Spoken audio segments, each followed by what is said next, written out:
All right, we are live. Hello. Welcome to Hello. episode 139 of this thing that I keep doing every week for some reason. Been a while, but we move on. It's been quite the marathon. There we go. Got it out There you there. go. Speaking of, welcome. Thank you for having me. Well, thank you for coming on because I have these weeks where I struggle to find people. So when people show up, I like that. Well, if you need more guests, I can probably draft out a quite a list. Oh, I've been sent so many people, and my list is Okay, okay, substantial. But I mean, I'm okay, not I'm not opposed to it. okay. There's a lot of people, and God, I'm not gonna get to all of them probably, but we'll see how it goes. Well, enough about other people. How about you? Tell us about you. First of all, if the jokes didn't give it away, I'm a marathon man. I've been speedrunning for, I would say seriously speedrunning for about 7 years now. There's some maybe more origin stuff before that, but I would say seriously about 7 years now.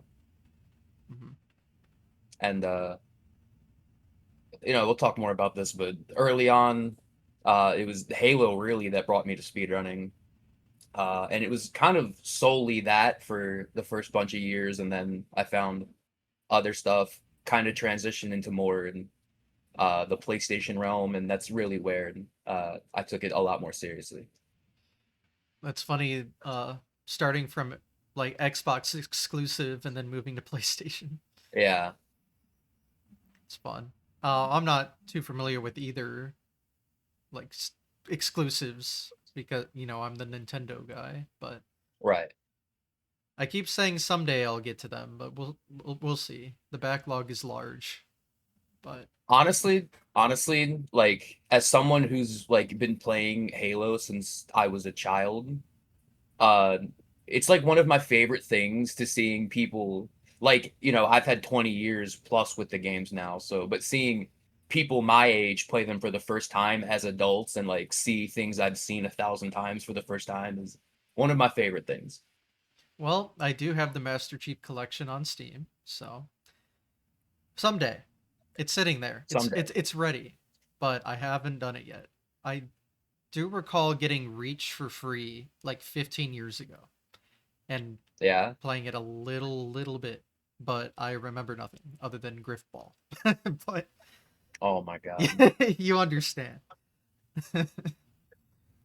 So, yeah, that's my knowledge. So, surely you can better inform me on the topic. I, of course, have seen all the videos about the one, what was it, Halo 2 Legendary Run? You probably know what I'm talking about. So, Yeah, yeah, that's like the extent of my knowledge. And the Summoning Stall video, of course. I watch all of those, but yeah. yeah, beyond that, I mean, I'm sure there's a lot more there. Yes, there is. Well, I guess since that was how you started, I guess I can start from whatever the very beginning is, and then obviously that will feed into more Halo talk. So you can take it away. All right. So I'd kind of cross paths with it, like very, very entry level, I remember doing the like Master Thief sprints and Sly Cooper and, trying to like, very, very formative sort of stuff, but like coming up with, this was probably 2010. So there wasn't really, you couldn't go find strats on YouTube or whatever. So you kind of had to just draft your own stuff up. And I remember having a lot of fun with that, making like random videos on YouTube. But I think the real like when I became aware of speedrunning by name and as a concept, um, I was randomly recommended on YouTube a Halo 1 individual level speedrun of the Silent Cartographer, which is the fourth mission. Um, I believe it's from 2007, and it was from a website called High Speed Halo, which at the time was something. It got very quickly replaced by HaloRuns.com, which is where all the runs are still hosted now.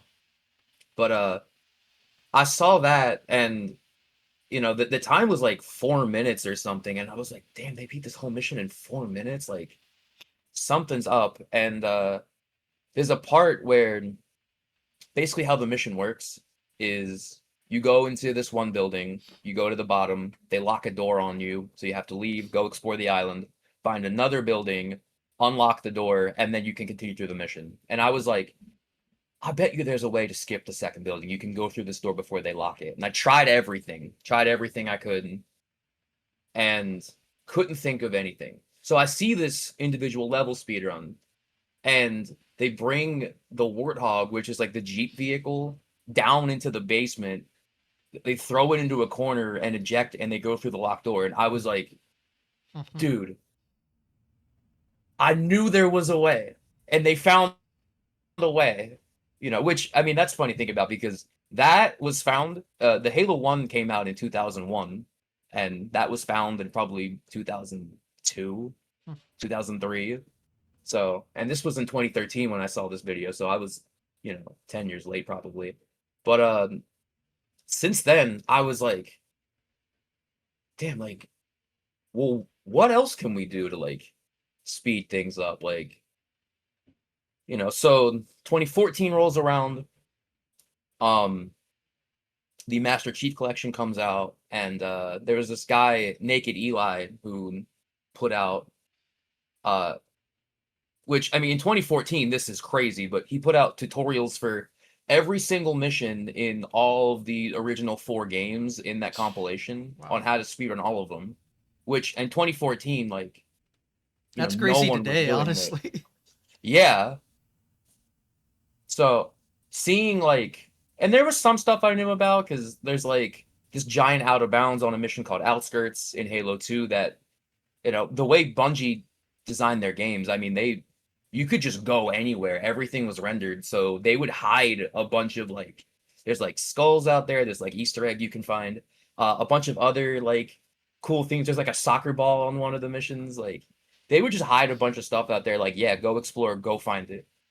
So I knew how to do some of that stuff, but seeing, there was a whole bunch of stuff I had never seen before, and was like, every just blowing my mind over and over and over.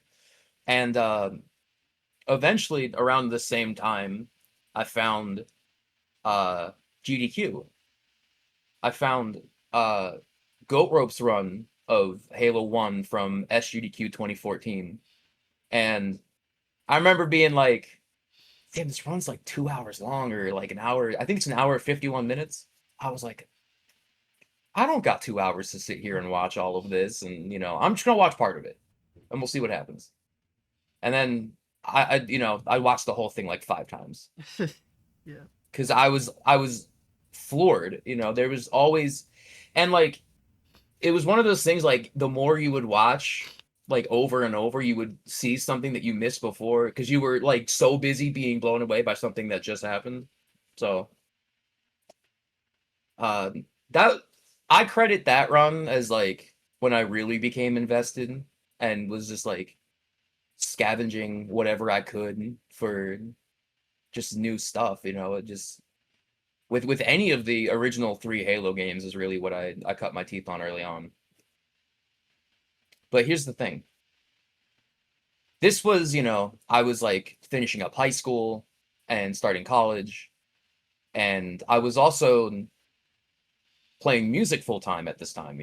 I'd been playing drums for a bunch of years at this point, and that was really where like my time and focus was playing music, practicing, just doing everything to make that a feasible reality. So speedrunning kind of naturally, like I was still interested in it, but it wasn't like a focal point, which is kind of why I say I started running seriously the past 7 years or so, because I was just so busy with school and work and music that speedrunning was like, I would occasionally have like a few days off work or something, or like a few days where it was like, damn, nothing's really happening. Like, what do I do?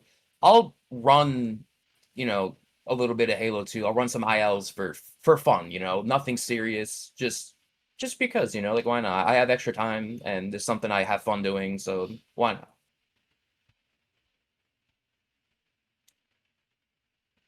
And eventually, around 2017, so a lot of things have, I think speedrunning from like 2013 to 2017 is kind of this like gold rush period, and then 2017 things become a lot more defined. There's these like little pockets of people. It's not just like a collective of runners who all run different games. It's like, no, here's 10 runners who only run SMS, and here's 10 runners who only run Half-Life. Like everyone, there's like these little pockets being formed. So 2017, I also get recommended in YouTube another Halo run by a runner named Garish Goblin. From the 151 I saw a few years ago, a world record was now a 117, and I was like, damn, like what else did they find? So see a bunch of other stuff. This was also, I believe, the first Deathless run, which Halo games are infamous for being difficult on Legendary, and things can just happen and spiral out of Are these control. all But legendary yes, difficulties? Okay. Legendary is like, I think, the de facto. There's a Yeah. bit more spectacle with Legendary. There's a bit more like tension in the realm when like a crucial like strat gets hit or something. It's like, oh wow, you know. Um, but I saw this and it was like, damn, I've like kind of fallen off the speedrun train, and at this point, I'm like out of school.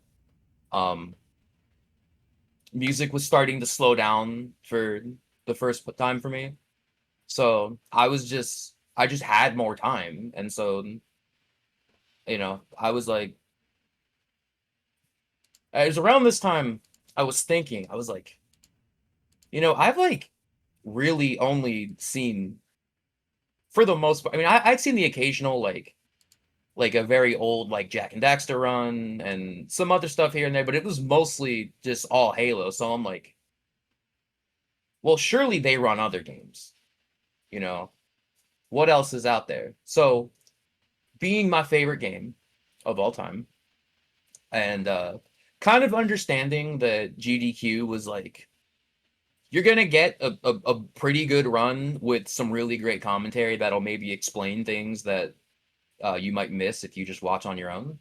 So I type Ratchet and Clank GDQ into YouTube, and I see a run by a guy named Zem92 from AGDQ 2016 of Ratchet 3, which is my favorite game of all time. And my life was never the same. Truth be told, my life was never the same. It was just like it had been a few years ago. It was an immediate, like, I needed to find everything I could. I was like so blown away, and like how that game is as a casual game and then how it's ran as a speedrun is so night and day. The way that game works, it's so fast. And like you might think, oh, it's a speedrun, of course it's fast, but like it is literally just 90 miles an hour movement the whole run. And you're constantly charging and flipping and jumping, and all in these very like weird, like very quirky ways. And again, it was like I had to watch it 10 times over because I kept missing stuff because it was happening so fast. And people ask, what's the appeal to speedrunning? And when I think of a game like that, again, it's my favorite game of all time. And people always say, like, oh, like, if you could re-experience your favorite game for the first time all over again, would you? And watching that run and seeing the game literally get deconstructed and then put back together in a very abstract way was kind of the closest I felt like I got to re-experiencing my favorite game for the first time again, because Hmm. I knew everything about the game because I'd played it 1,000 times, but it was like they're doing planets out of order. When they're on the planets, they're doing missions out of order. They're, going backwards a lot of the time. Hmm. Just like, and it was so fascinating to me. And from there, it was like I had to learn more and more. And again, at this point, I had more time, so uh, I just started exploring more. I started watching Twitch a lot more. Um, Here's a funny anecdote is I actually met Zem for the first time on his birthday. Hmm. Didn't know that, just showed up to a stream like, "Hey man, I love Ratchet too." And everyone else is like, "Hey man, happy birthday." Hmm. Hmm. Hmm. You know? So, and that was also kind of at a very like crucial moment in my life where a lot of, like I mentioned, music was like not really happening anymore. A lot of doors in my life were being shut, and it felt like a transitional period. And in a lot of ways, I credit Ratchet speedrunning, Zem, and his community, and that whole time is really like really saving me. Honestly, I felt very lost otherwise, and this felt like a whole new. It was never something I expected to pursue to the degree that I ended up doing it. It just kind of happened like that. Yeah, we love speedrun addiction. Well, yes, we do. It's so easy, and you can't get off it once it starts. And here we are. Absolutely. Here we are. So, did you pick it up right away, or did you have to just watch everything first? So that's actually a great question because the first like year or so, I was just like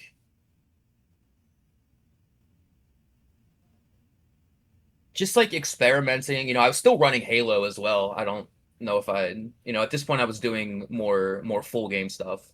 Oh, But okay. again, it was very like for fun, like not super serious. Were you But also, recording and uploading though? I have some, yeah. Okay. Um, but also, um, this was also around the time that I was watching Zem a lot more, and he. This is like funny to me that this is like unknown lore for a lot of people because this was 7 years ago. But he needed a video editor, Hmm. and I was like, oh my god. I'm sure if I look back now, it would make me laugh. But I was selling myself pretty hard, and so I had about a year and maybe more where um I mean I was editing for him and therefore even more like surrounded by the speedrun community, Hmm. and um through that I ended up meeting a lot of people, other runners and also runners of like other games besides just Ratchet or PlayStation stuff. He was really big into Kingdom Hearts at the time, so I met a lot of those people. And I was still just kind of like running mostly for fun, just like here and there, like oh, like we'll see what comes out of this, just for my own amusement, really. But also, I was editing for him a ton, and so I was on Twitch a lot. I was surrounded by it, so it's kind of a bit of both. Like I was starting to experiment more as a runner myself, but also still watching as much as I could, and still like picking a lot of runners' brains. I remember watching a guy named Fear for a long time, who was probably the most prolific Ratchet 2 runner. Just he had movement on another level compared to anyone else. And so I was always like asking him questions about like movement and strats and even a lot of like mentality sort of stuff, I remember.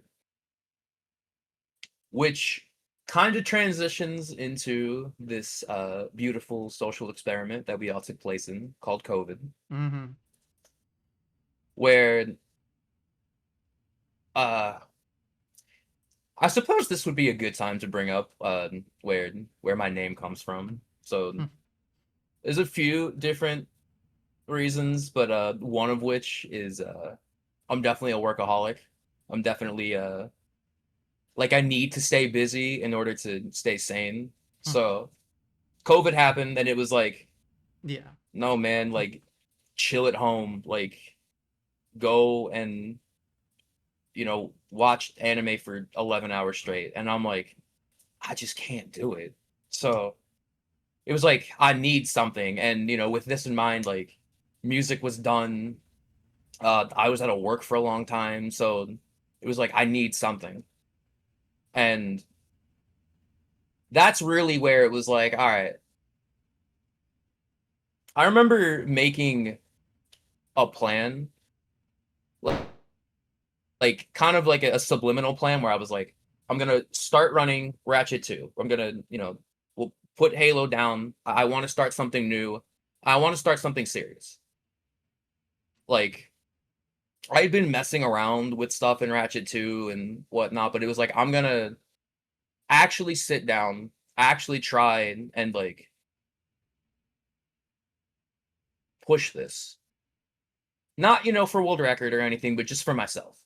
And I Mhm. remember saying I didn't want to put it down until I had sub 10 minutes in Ratchet 2 NG Plus, which I think world record at the time was like 8:36. But again, this game is fast, very Mhm. fast. And so it was kind of a I think kind of a common misconception with Ratchet is that there's a steep learning curve. And I think that's true, but not as steep as some people might think.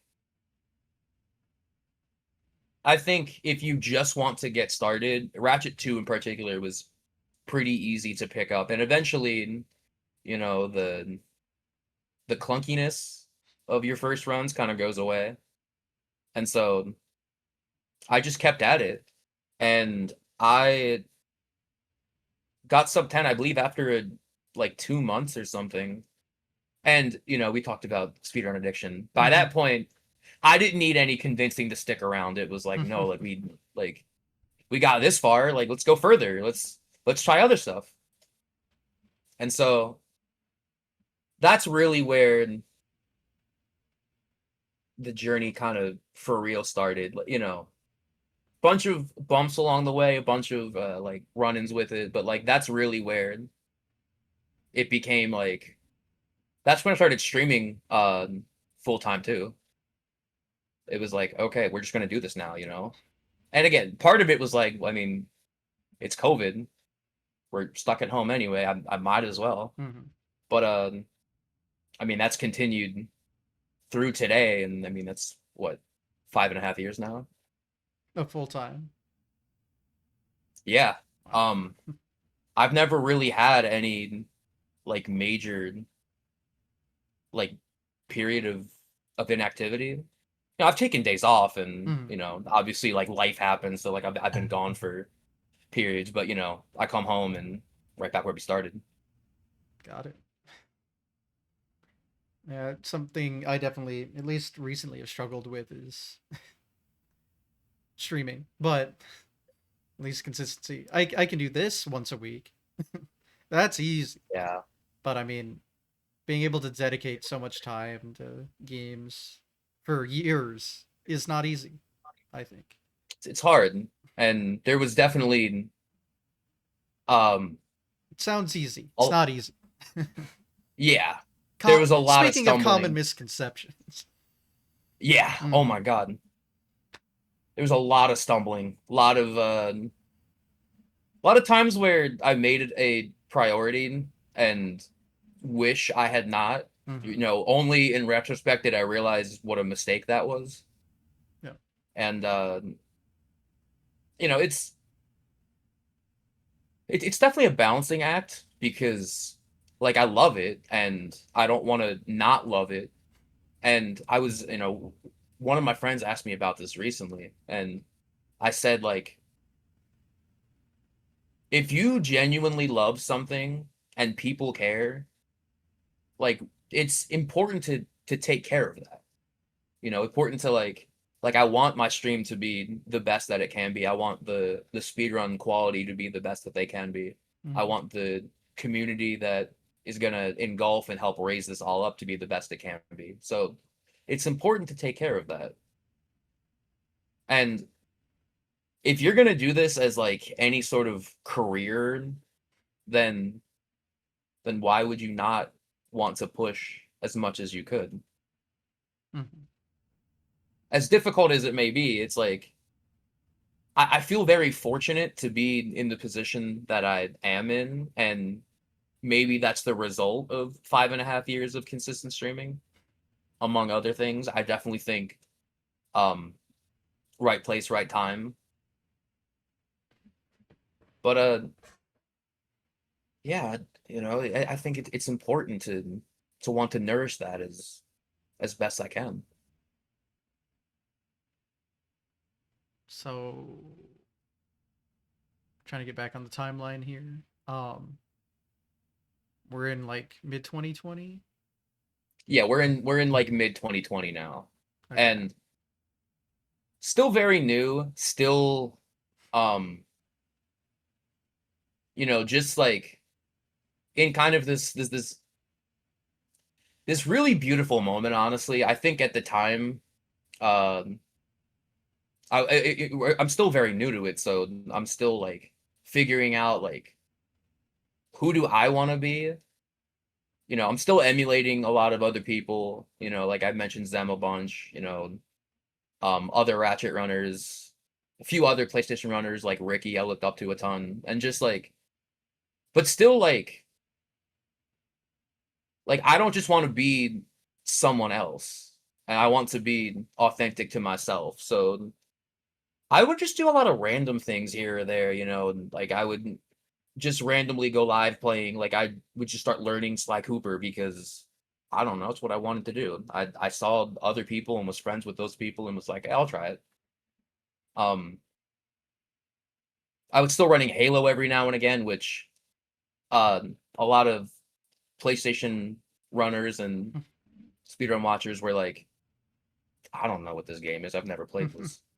So like that threw some people off, but it was like, I mean, I love this game too. So just like trying a bunch of stuff, and that really kind of goes into 2021 as well, which is where uh so here's a funny story. I mentioned I was out of work for a little bit.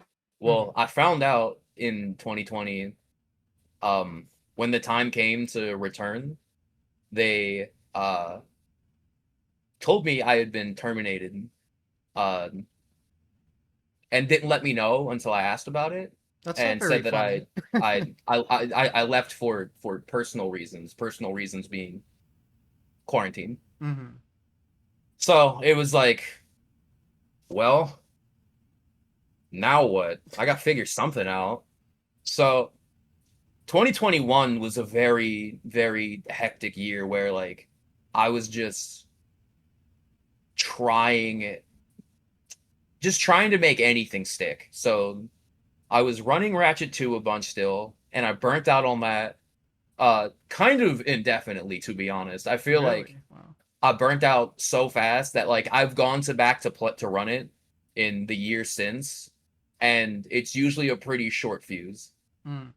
Um, this was around the time where I picked up Ratchet 1, which this is also a funny story because that was only because I had a friend at the time, my friend Major, who wanted to eventually learn like of the five main PlayStation platformer series. He wanted to learn a category in every one. Mm. So he said to me one day, he's like, "Okay, what is the best Ratchet category to run for someone who only has the Ratchet Collection PS3 disc?"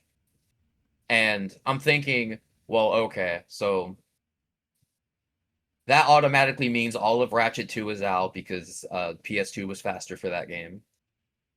Most of the stuff in Ratchet 3 can't be done on a disc, so you're out there. Most of the stuff in Ratchet 1 can't be done on a disc, so you're out there.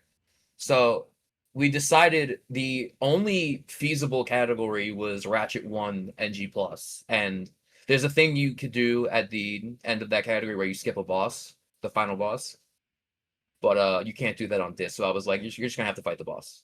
But it was like, that's fine, you know, I'll figure out, like, I'll get a downloaded copy later on, but just to like get started with. And that made me think, I was like, well, hey, he's gonna do it. I'll try it too. Why not? You know, maybe I'll like this game. I'm kind Need of some burnt out on friendly Ratchet 2. competition. Yeah. Yeah, it was like, okay.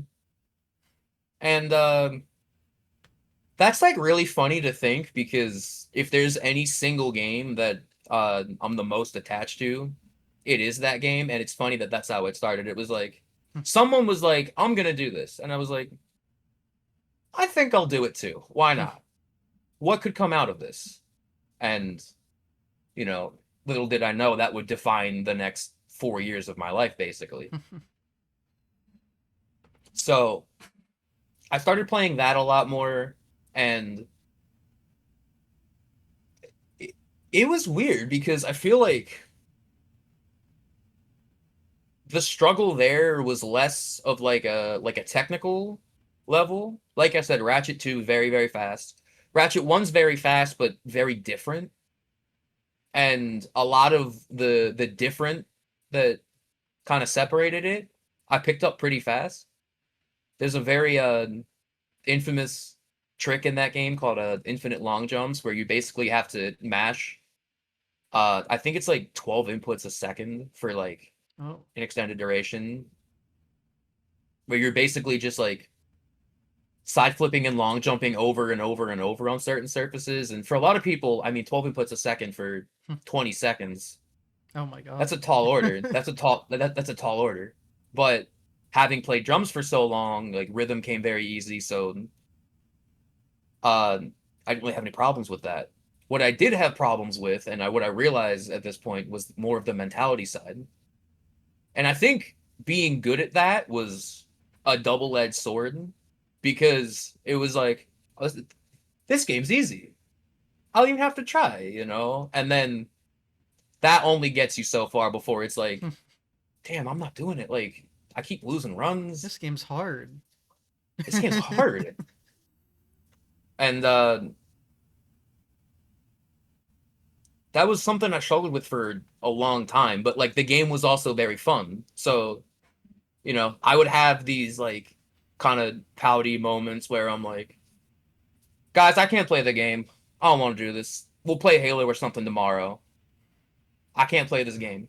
And then I'd come back and I'd still be playing it. Mhm. I'd come back and be like, I never said that. I don't know what you're talking about. Gaslight. And, yep.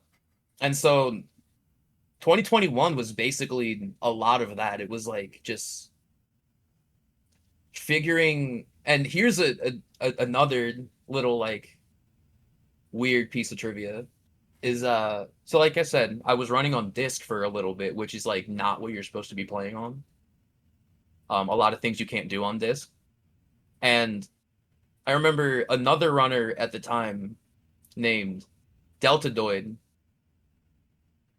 was like, I have an extra Italian PSN card. I'm just gonna give this to you. You seem pretty invested. I think you'll get benefit out of this. Don't worry about paying me back or whatever. Just here, have this.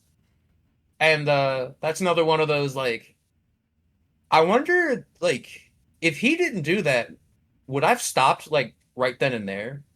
Like, if he didn't do that and I was playing on like inferior hardware, uh, where does the, like, would that have just been the end? Would I have just been like, all right, got my whatever time, I'm done, back to Ratchet 2, or, I mean, who knows?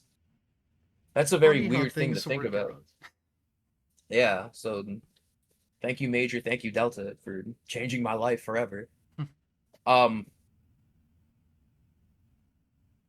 I was, again, still trying a lot of weird stuff too. I remember 2021 was like, all right, if I'm gonna be like a real streamer and like try and like be bigger, whatever. Like, well, I'm gonna try running a lot of games as they come out, like try and cash in on new game hype. So I remember we had the Ratchet game come out that year, Ripped Apart, which loved the game so much.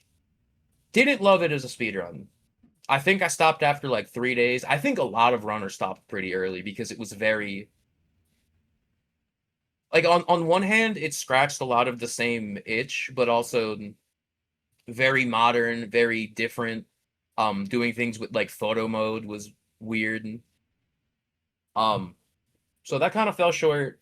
Halo Infinite came out that same year, and I tried that game. Uh, that game's also very, very, very different. Um, I think besides Infinite, the shortest Halo speedrun, I want to say ODST is like 56 minutes, somewhere around there, like just shy of an hour. And I think Infinite World Record's like 24 minutes. To give you some context as to like how different. Hmm. So I was like, I don't think this is for me either. And then around the same time is when Pokemon Brilliant Diamond came out, which a lot of people don't like that game for some reason. I'm a big fan. Uh, Gen 4 is probably my favorite Pokemon gen, and I really like the. It's like the only modern Pokemon game I genuinely love of like the last like 10 years or so. But that game, trying to learn that game was so arduous because I would learn and then wake up the next day and it was like, hey, 5 new things were found. Everything's being rerouted. Everything you just spent the last day learning is no longer applicable. And it was that for like 2 weeks Hmm. before Nintendo patched a lot of stuff out. And Hmm. it was like, well, that's the end of that anyway. So I was like, none of this is really sticking. I think I'm just going to stick to doing what I do best. And what I do best is just Ratchet. I'm just going to stick to running. I'd occasionally like going back to Ratchet 2. Like I said, usually a pretty short fuse, but like it was like me running Rack 2 now, there's a lot more focus, a lot more intention. It's like, okay, I'm not screwing around. We're getting this time. And then we're moving on. But it was a lot of Ratchet 1. And again, for a game I didn't really have much expectations for. It was like, yeah, this would be like a fun little side project sort of thing. Uh Turned into, all right, well now we're gonna run Ogle Bolts. I'm gonna try and get under an hour. And that's really where uh I feel like I've said this a bunch now, but there was basically like a 4 month period. I want probably a bit longer, but like a like dedicated 4 month period in December. No, it would have been longer than that. Let's say like a 5 month period. November 2021 to March of 2022, where I basically only played Ratchet 1 All Gold Bolts. And it was like, I'm going to try and get under an hour. And this 2021 was very much the year of All Gold Bolts. There were a bunch of new runners, Delta Doid, who I mentioned earlier. A bunch of runners came back, like a runner named One Tabloid, who had been kind of gone for a couple of years. He came back. Runner named Sneepy was playing a lot more. Runner named Franzcore, who is the goat of Ratchet 1 and has been for a long time now. Uh, but there was like weekly races, AGB Fridays. Uh, that it was like the thing, and so I feel like that's kind of what made me interested in that. And there was this like 5 month period where it was like I'm gonna try and get under an hour. which at the time was still, and I think even to this day, it was pretty hard to do. But I got it after about 2 months, and a lot happened in those 2 months. I had my first, like, I've had chokes before, like every runner has, but like this was my first like big one Mm. where uh there was like a lot of people watching. I want to say there was like 70 people watching. Um, a lot of runners I look up to were watching, which I didn't know at the time because I had chat I think closed or something. Um, it was like going into the final boss. It was like 59:05, best possible time. Ain't no way I messed this up. And Mm. then I had the worst boss fight I think I've ever had. There's some. It's like unlikely that RNG screws you over in that fight, but it can happen, and it happened. Well, is that And a so choke then? That's just. I mean, well, here's the thing. Mm. Then I'm like trying to laugh it off, like, damn, dude, they got me. And there's like the lot of people that were in stream at the time are like all of a sudden everyone's fighting. There's like some people who are like, dude, you blew it. How could you blow it? You had so much time. Like, and other people are like, don't say that. Like, he was nervous. It was RNG. Like, it's not his fault. Mhm. And they're all going at it, and I'm just sitting there like, what have I done? It's like one of the only times I like ended stream and then went to bed and was like, damn, I really blew it. Mm. So that's kind of the climate that I was in for this like first half of this 5 month period. What was And record in that then category around that time? 4940 by Okay, Franz what Core, the which fuck? which that run, so before uh Your camera went out. hold on. Oh, there Oh, it there we is. go. Okay. Yep. Okay.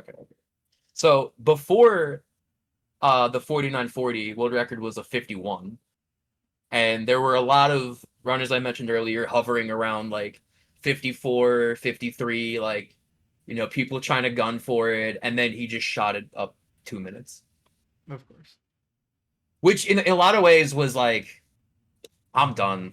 A lot of people stopped playing after that. Mhm. That was like kind of a bit of a vibe killer for a minute, because it was like, man, why do we even try? The typical speedrunner mentality. Yeah, I mean, if a sub Um, hour is hard, I can't imagine a sub 50s. yeah, I mean, like I said, Franz Core is the goat of that game and has been for a long time. He was always steps ahead of everyone else. Um, so 2021 ends, and directly after I got invited to this kind of like unofficial AGDQ 2022.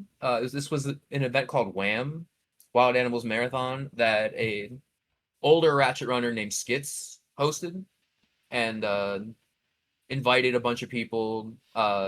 Skits and I don't live too far from one another, so he invited me. And WAM kind of started as like, okay, everybody fly here, and then we'll hang out for a couple days, and then go to GDQ. Like, just it'll be easier for travel, like less cars, less Mhm. travel. Um, and then obviously during COVID, uh, events weren't in person, Yeah. so it was like, let's just hang out for the week. Like, we'll just hang out, do what you would normally do in like a GDQ hotel, or like that sort of thing, just at my house. And we'll have GDQ on. It'll try and be like as close as we can. So we do that, and I think that was very much like a breath of fresh air for me. You know, until everyone got sick, of course, which Oh, okay. I mean, that's our fault. I will say, I do remember coming home and COVID testing the next like 3 days, like multiple times a day, and they all came back negative, and I was like, stop lying to me. Like, Mm. one of these has to be right. And still, 5.5 years since COVID, I've never had it. Damn. Allegedly, I've never Wow. had it. So I can't I'm say the holding on to that. same. Yeah, I don't know. My brother and I are the only two I know. Mm. Yeah, when uh events started becoming in person and you go to every single one ever, it happens a couple times. Yeah, well, we'll talk about that. Oopsies. Oh. We'll talk about that. Um, so we do this. Zem was there. It was my first time meeting him. Ricky was there. First time meeting him. First time meeting a bunch of people, honestly. And yeah, it was very, I think, good for the mental. And I think the proof of that is I got sub one in AGB the day after I came back. Ah. The first session back, I got it, and it was like funny because again, I was on like crazy pace and then died on the last planet and was like, damn, dude, I blew it again. Like, no. And I remember looking at the timer and being like, I think I can still make it. I got to play crazy, but I think I can still make it. 59-56. Clutch. And that was like being that far ahead and then having a major blunder and still doing it was like, well, I can't stop. Mm-hmm. Of course. So that's where the next 3 months go. So like a few days later, uh I got a 58. And at this point, a few other people started running again. It was like the aftermath of that crazy world record uh had kind of gone away, and a few people were like, all right, let's play this again. So it was like back in full swing. So got a 58, then got a 57, then got a 56, and I kind of sat on that for a little bit and was like, all right, I've played pretty much this game for the last 5 months or so. So let's try some other things. So still trying to find like who I wanted to be as a speedrunner besides just Ratchet, like wanting to do other stuff. So there was kind of a period where, I had like randomly tried running Kingdom Hearts, which is kind of another funny story because there was a period of like, well, I'll never run that game. Like, I can't see myself running that game to like a year later, randomly hitting up one of my friends and was like, what if we race this for New Year's? Just, you know, we have no idea what we're doing, but it'll be fun, surely. And then that turned into a whole thing, which we'll talk about in a little bit. Um, so I was just like randomly playing that, trying to like learning the route, but like that game was hard for me, but for very different reasons because it's not like a technically demanding game. So the challenge there compared to everything else I had ran was like actually learning the route because the game's 2.5 hours long and like being aware of like menuing and how menus work and like why certain items are beneficial in certain situations and not in others. And like, I mean, that's a foreign language to me at that point. So that was something I had to get used to. And later, like midway through that year, still trying to like, okay, well, if we want to like grow as a streamer, like the new game thing isn't really working. So what else is there? And I was like, well, I got into running by looking at GDQ runs and marathon runs. So let me try. And at this point in 2022, there was a lot of hype surrounding ESA, which the idea of like non-Europeans flying overseas to a European event was like not really heard of at the time. And so I felt maybe it was like I should I would like to see this, and this would be a good excuse to go to Europe. So it seemed like a good idea at the time. I don't quite think I'd thought all of it through because the initial games list came out and I was like, I didn't get accepted. All right. I'm just gonna go to GDQ instead. So didn't think about that until the final games list came out for ESA, and there I was. Mm. And it was like, well, great. Gotta figure something out real fast. Wait, they So have like 2 games list releases? they have a preliminary list and then a final list. Interesting. So they have like here's like the first draft. Hmm. Like let's say they take 80 games, here's the first 50. Hmm. Okay. And then you can usually see like what's been declined at this point and like what they're still sorting through. Okay. And all of mine had been declined except for one, and it was like, oh well, there's the one, like maybe, Mm. but what are the odds? And there I was. Mm-hmm. So that was a very stressful summer doing GDQ and then trying to go to ESA. Unfortunately, like I said, bit over my head. So when the passport finally came in, I think the flight was like $2,200 or something, and it was like, it's like, all right, do I I put a will never dent in be my going to savings account? ESA. It was like, do I? That's for sure. It's like it was like, do I put a dent in my savings account or do we just? I'm sorry, and so I ended up. I mean, it worked out. I ended up giving my run slot to a different runner, Oh, and so okay. they didn't have to worry about schedule or anything. They just put him in instead. So that worked, and that was definitely a bummer. It was like I couldn't check Twitter for like 2 weeks or whatever because it was like I just can't look at this.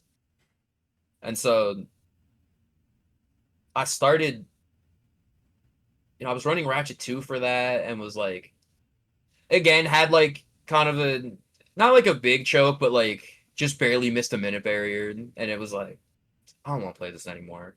So I was like randomly playing Jack 2 at this point. Um, I got asked to do a Forbidden Memories race with a few people, which was like, I don't know if you know that game. That game's I've heard pretty silly. things. Yeah, I've heard things. for those who don't know, the run when I finally did finish it, counting the hour and a half spent on just getting a run started, Hmm. uh, I want to say it was like a 12-hour stream. It was the hour and a half of finding a deck and then a 10 plus hour run. And me being at the end, like, I can't believe I finished this. Hmm. So that's pretty silly. Um, and then I mentioned Kingdom Hearts before. For some reason, like I was very drawn to Kingdom Hearts at this point. I was just watching it a lot more. Um, and I think what it was, like I think what the kicker was for me was a friend of mine named 97 Ames uh randomly messaged me one day and was like, "Hey, I'm thinking about learning Ratchet. Can you help me?" And I was like, "Oh, I remember you. I remember watching you run Kingdom Hearts like 3 years ago." And she was grinding Proud. I think she had just come off SM64 Hmm. and was like, "I'm gonna try Kingdom Hearts again," but was like looking at Ratchet. And so I was like, "Okay." And she was watching a lot more Ratchet, and then I was watching a lot more Kingdom Hearts, and so there was kind of like a bit of a fusion there. And also, having just gone to GDQ, I had met a bunch of Kingdom Hearts runners. I met Violin for the first time, my friend Swift for the first time. And so it was just like on my mind. And it was like, I'm gonna try this. And so I remember we were racing a bunch back then. And this is why races are good. Because it was just like myself and a few other friends who like, we didn't really know what we were doing. And then uh this guy Fitness was like, "Hey, do you care if I race too?" And he was like a lot better. Like we were still like had no idea what we were doing, and he had I think like a 225 when we had like 3 hour or like hovering around 3 hour time. So it was like, all right, and then it's like, okay, I don't want to lose the rate like by that much, so I'm just gonna try my best to keep up, and so and then our friend Hefe was like, "Hey, do you guys mind if I race too?" And Hefe was like really good at the game. Hefe, I think, was like top 20 at a point. I think he still is actually. Um, he had like a 215, so it was like, all right, now we're like really struggling to keep up. But like that makes you better, like trying your best to keep up and like maybe being riskier and like forgetting it's a race, just like go for whatever just because. And then eventually uh a runner named You That was like, "Hey, do you guys mind if I race?" And You That uh was second place. Hmm. I think now he's tied for first, which in a 2 hour category is kind of funny that you would tie. They go to the second, I assume, then. Yeah. Yeah, because if it's to the millisecond, yeah, that'd be a little crazy. Yeah. So that was such a special time period, honestly. And then being to get back to the original thing, so Ames would ask me like a bunch of questions about Ratchet, and it was like, and it also just about like mentality stuff and whatnot. So it was like, all right, let me try. I haven't played All Gold Bolts since March. Let me try this. Like, just haven't played in at this point like 6 7 months. We'll see what happens. And then started playing NG Plus again, which was the category that I played on disc, 2 years ago.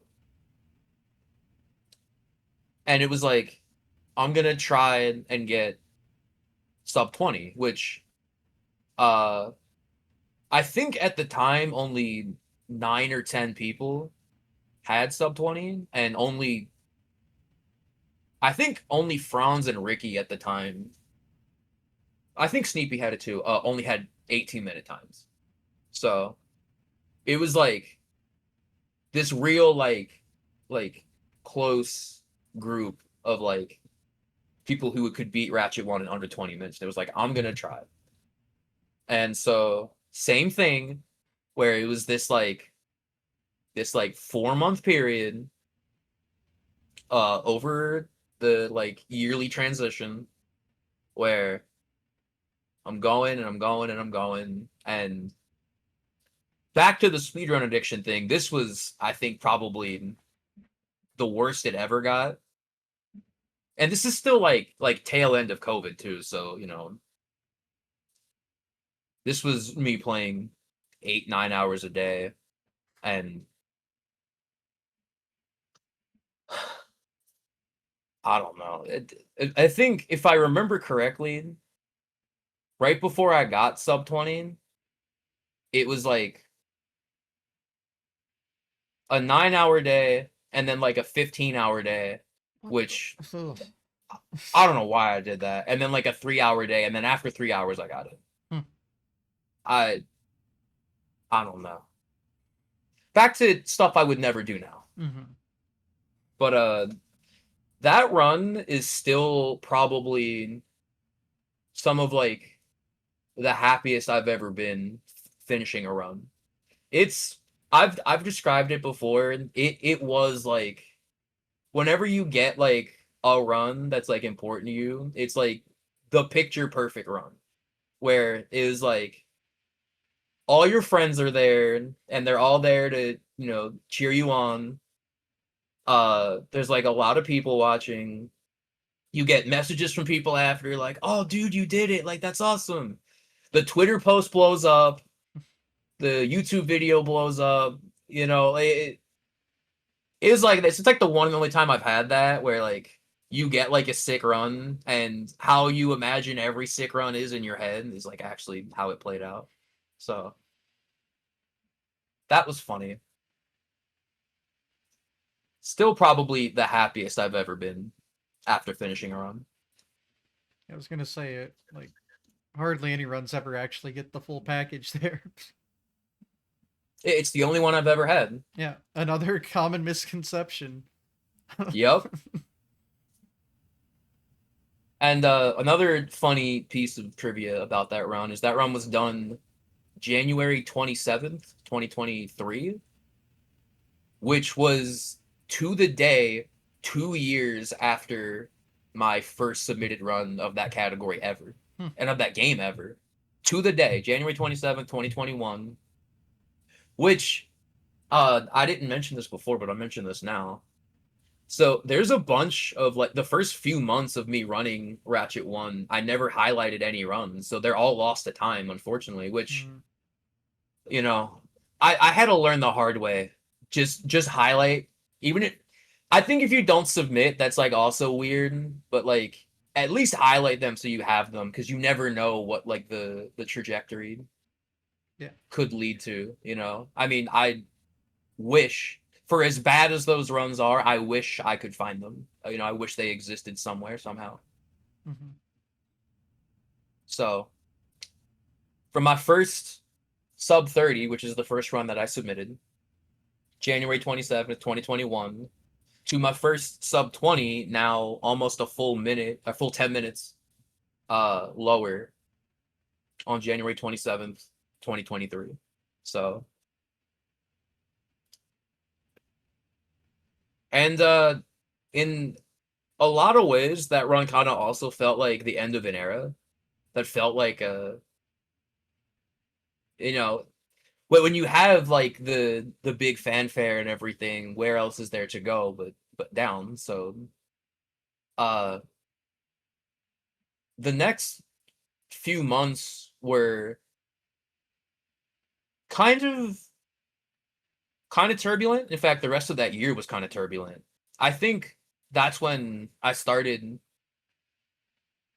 as a streamer on some like upward trajectory, and that's when I was playing a lot still, like I mentioned, 9 hours, 15 hours the next day. I kind of kept that going, and maybe shouldn't have, but still, at this point I'm still only like 3 years in, so I'm still like figuring a lot of things out. And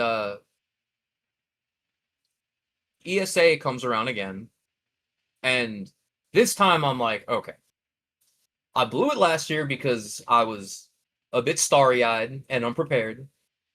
This year I'm actually gonna go. And so same thing, I submit,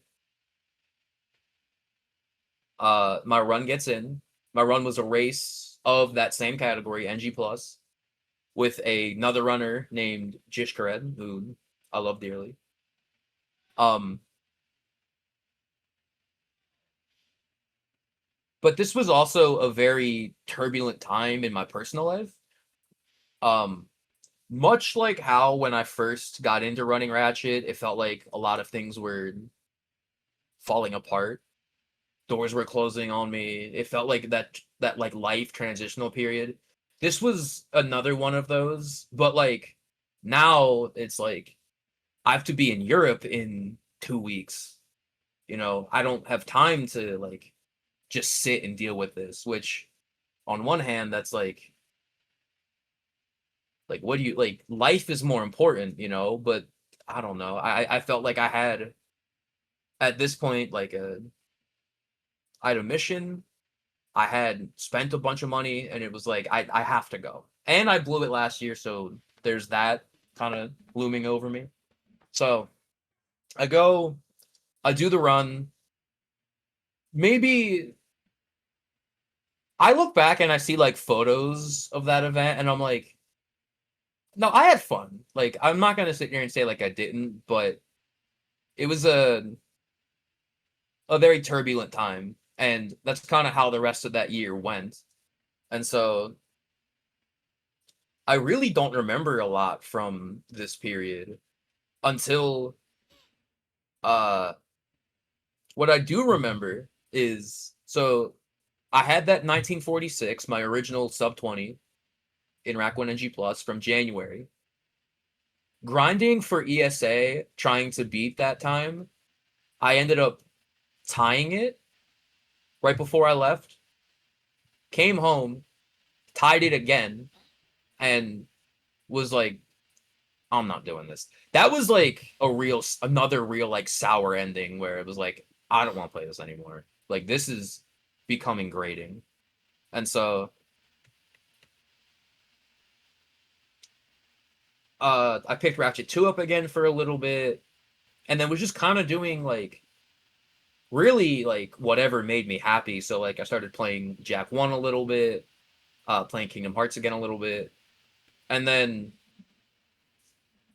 there was, right before Halloween that year, the only real like break I ever had where I was like, guys, I'm not happy. Something's got to change. I'm disappearing for a bit.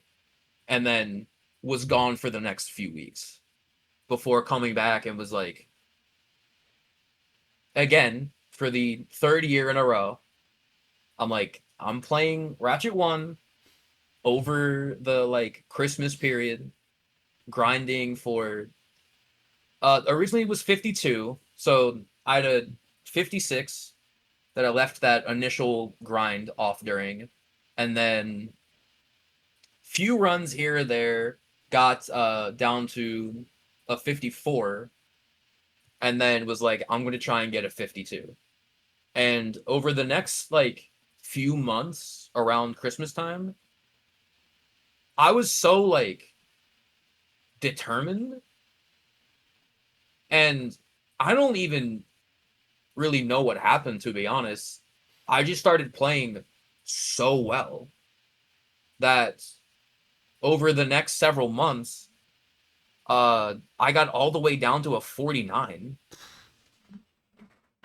That's that crazy which time we were talking about earlier. yeah, exactly.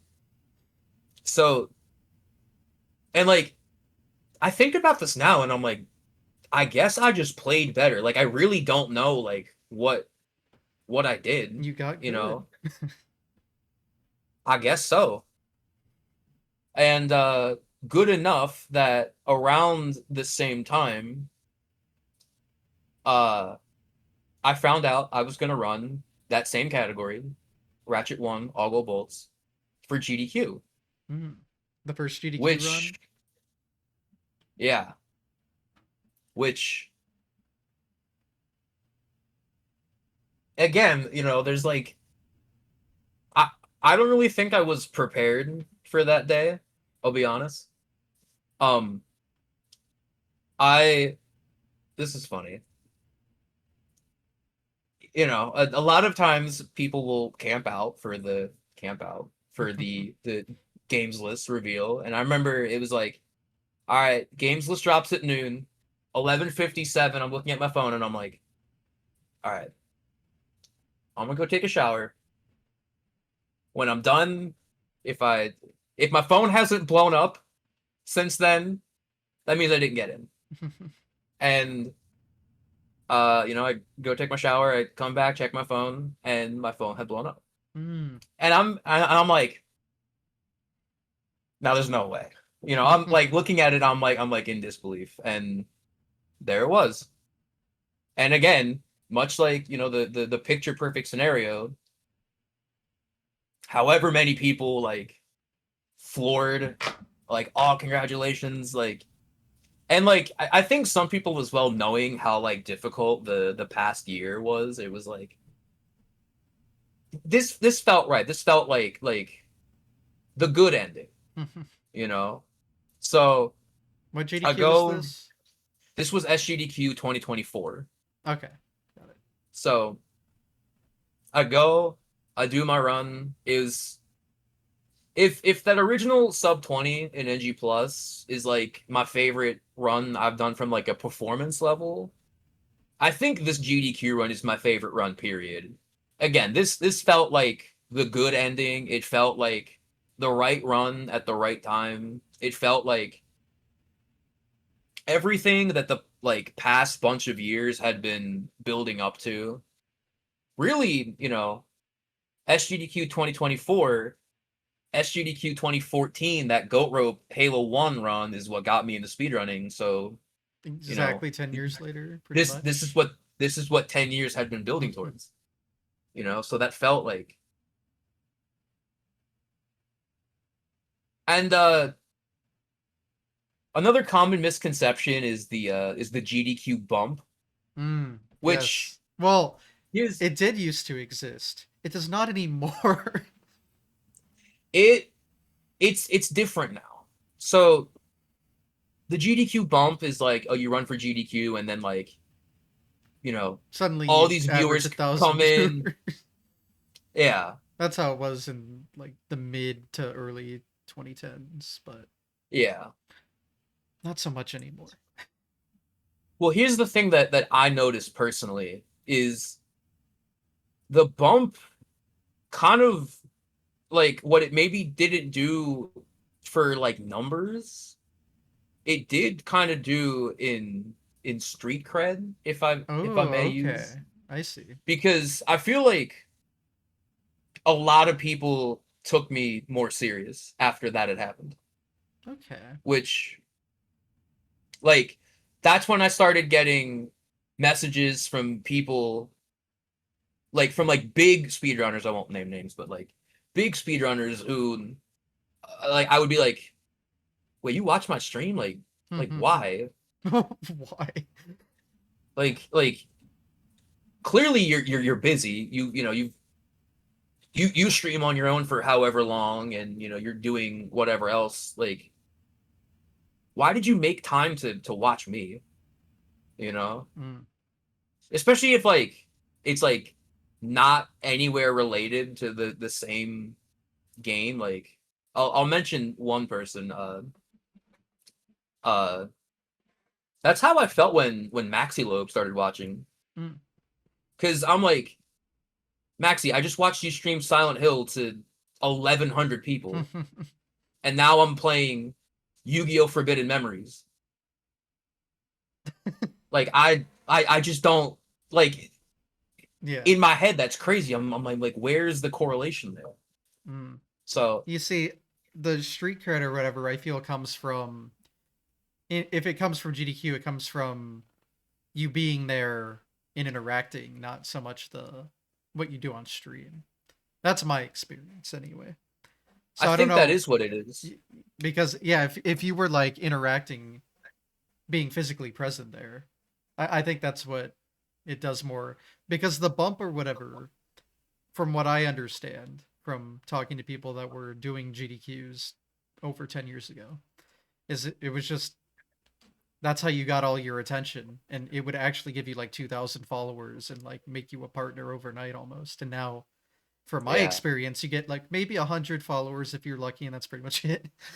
Yep. But what means more, at least to me, is building the connections there, because everyone there is cool and I like talking to them, and then building it from there.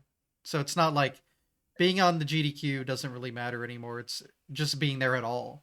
Because my first few GDQs, I didn't have a run there, and that is how I got started Yeah. in the community. That's what's more important, I think. Now, Yeah. having a run doesn't hurt, but No, no. yeah. And there were a few people who did like use that as like a focal point, like, oh hey, Yeah. like I another runner I'll mention. I mentioned Goat Rope. That was like the run that got me. Yep. Also around that same time was a AGDQ 2014 run of Halo 2 by a guy named Mr. Monopoly, Mm-hmm. who uh, you know, someone I looked up to for a long time. They were the Halo 2 runner for a long time, and they, I would like go into their stream and they would specifically tell people like, "Oh yeah, he just ran Ratchet for GDQ," Yeah. which again is like, well, how do you know about that? Like, hold on. Um, Yeah. yeah, just What I don't know. what I think things like there's GDQ help. Sorry if I'm interrupting, but no, you're fine. You're fine. what what I think helps in that department is like GDQ is an excuse for you to check out runs you wouldn't otherwise because you know it's done by someone that's talented or you know what I mean, but like good at what they're Yeah, doing and knows what they're doing. And there's commentary that will help you understand what you're seeing. And it's like, just the whole vibe and everything is cool. Having a crowd, so it just gives you more of a reason to check out things you wouldn't otherwise.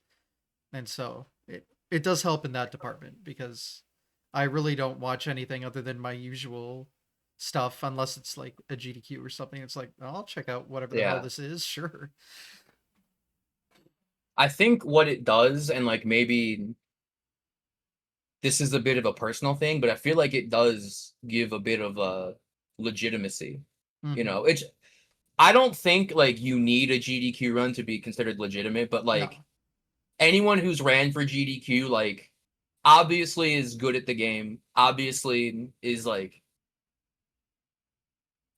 they're not gonna take you if you're not good at the game and you don't have a certain like presence, Yeah. I guess. If they wouldn't take you if they don't like trust you. Now, Yeah. 0.01% of people have broken the trust, but I mean that's still a pretty good track Well, record. So yeah, yeah, for the most part. for the most part. So I get back from GDQ, and that in a lot of ways ends this kind of like 3-4 year period of like predominantly running Ratchet 1. And again, there were other tangents here or there. I tried a Mhm. bunch of stuff along the way, but it was mostly for this like 4 year period. Almost, 85%, if not 90%, Ratchet 1. And so running for GDQ felt like a good place to put the like that was the end of that era. And at this point, again, this felt like not that it was like a GDQ bump, but like I felt like it was a good time to kind of transition away. And as I've put it, the same level of like dedication that I gave to Ratchet 1 all these years, I wanted to give to other games. Mhm. I wanted to at this point no longer be like, oh, he's like really good at Ratchet, but like he's really good at speedrunning. And so I took that to other games, some games I had already ran. Um, Jack 1 around this time was kind of a focal point. Uh, and then eventually Yu-Gi-Oh! Forbidden Memories, which I Mhm. mentioned, which kind of also coincides with what ended up being me getting Twitch partner in April of this year. Uh, Another like fun trivia piece is I got partner on April 2nd, which 4-2 is 42 kilometers in a marathon. So Oh, that's one of those like how that about was one of that? those weird like I don't know, Coincidences. Yeah. universal signs like I think I'm doing the right thing, You see, so the way I thought this was going is, oh, you thought it was an April Fool's joke or something. there were a lot of jokes being made like yeah, Yeah, yeah. they made you wait an extra day just to, be sure. Mm. But Mm. and Forbidden Memories is a weird game. It's kind of infamous for its ridiculous RNG and Yeah. how unforgiving it is. Hmm. But I think that's also what makes it so fun and have this like this like allure to it, you know, this like mystique to Yeah, it. you can't be mad at it And because you know going in it's complete bullshit. yeah, you know, you're fighting against all the odds. And um something I think a lot of people don't know is the game is also extremely popular, like one of the Hmm. most popular speedrun games, and there's a whole like like big community surrounding the game, very prominent in Brazil, Okay. and to the point where they've had like these big tournaments where it's been labeled like Brazil versus the world, because it's like here's 20 Brazilian runners and here's 20 not Brazilian runners, you know, on two teams. So like that's and I've seen the streams of those tournaments get like 500 viewers or whatever or more. Wow. And keep in mind that's just on the Portuguese stream. They have a English restream that also gets like 200 viewers. So like Wow. Yeah. the game's like even to this day surprisingly very popular. Hmm. And I've always considered it like an infamous game because you don't really hear it brought yeah, up in the common like games people talk about, but like it is yeah. surprisingly popular. It's also definitely uh very unique. Hmm. It's not, you know, when you think of a speed run, it's usually not a game that you think of because it's so unique. You know, there's no like movement involved. Um,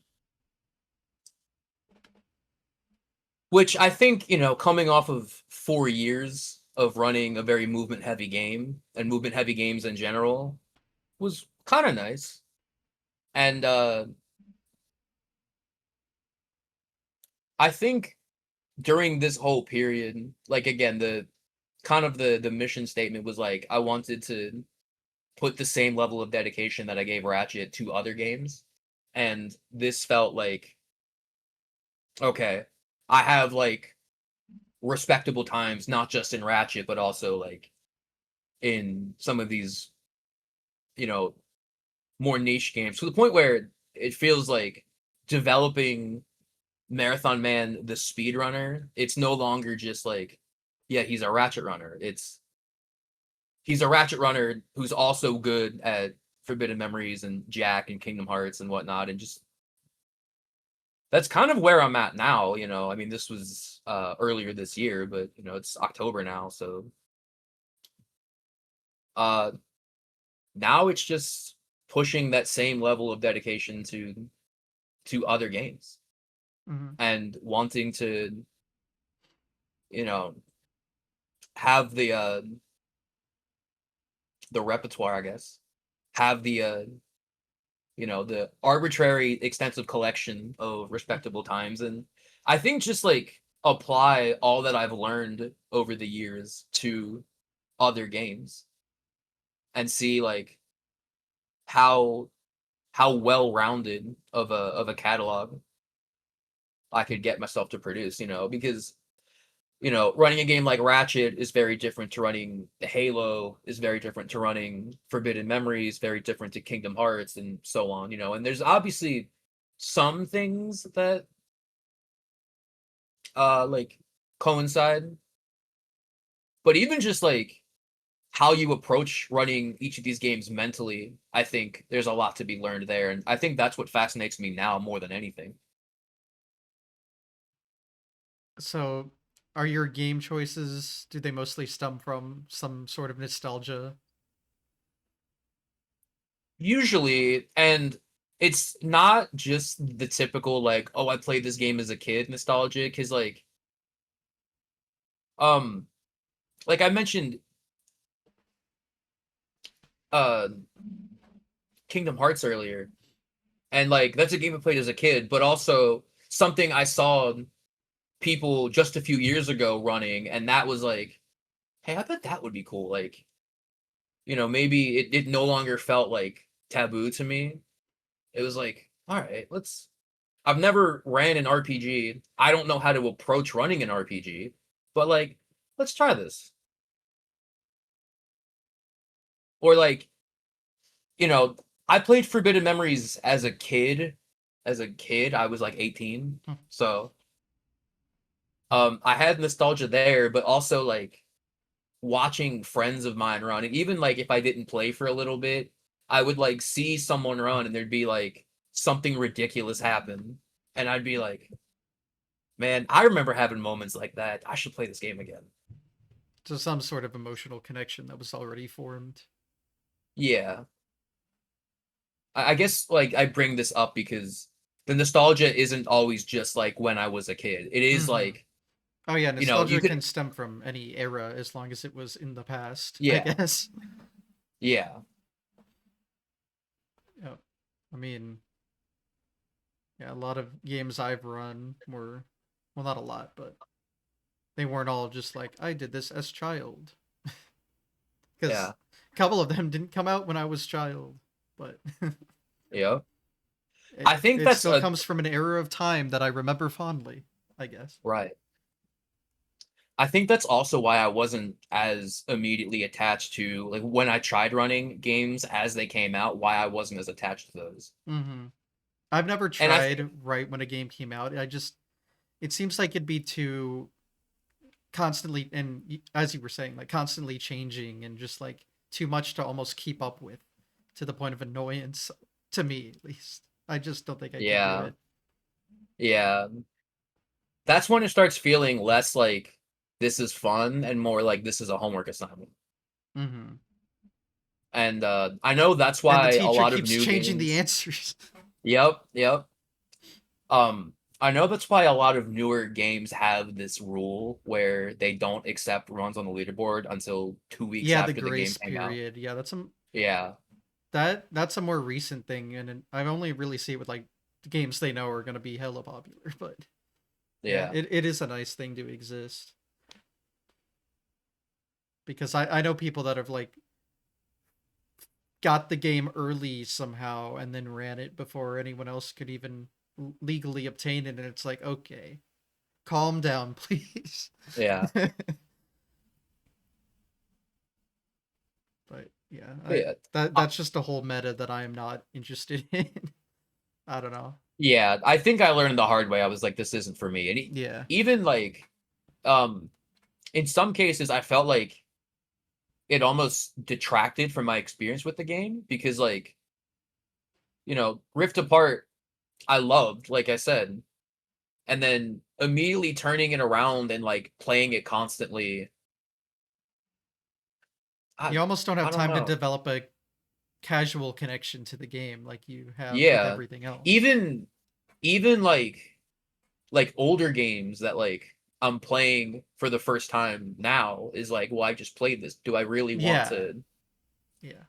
you know, which Yeah, it's not the age um of the game, it's the age of the game in respect to your experience with it. yeah, which one of the other like random like games that I tried to do last year around this time actually was Silent Hill 2, which is one of my favorite games ever, but at that point I had only beaten the game one time. Mm, And yeah. so then it was like, okay, I was wondering like if I had ruined the game for me in some ways because it's like, oh, well now like I know how puzzles work. I know like I don't have to go and like find solutions to a puzzle if I just know where everything is. I don't have to worry about like what room to go in. Although it's been long enough since then now that I wonder if maybe it would be back to being confusing for me. So maybe I fixed my own problem. But there's an example. Yeah. Yeah. I play Mario, so I can't relate to everything, but I get the Yeah. general concept. Like, platformers are interesting because you can still kind of find enjoyment even if all the now you just know everything. Like, there's still kind of like that infinite replay value, but yeah, if it's like a Yeah. game where it's do this specific thing and you don't know how to do it yet, it only really works one time, then it's like, oh, I know. Well, Yeah. but again, I don't have much experience, and I've never really gone outside the genre of platformers personally. You've certainly done a lot more varied content, so you'd probably know better. Which, to go back to your original question, I mean, I grew up playing a lot of different types of games. And Mm. obviously you find out like what your favorites are, like I love Yeah, platformers, obviously. Um I loved Halo, so by nature any FPS game I'm probably gonna enjoy somewhat. yeah, I love open Um world games. That definitely transferred over exactly.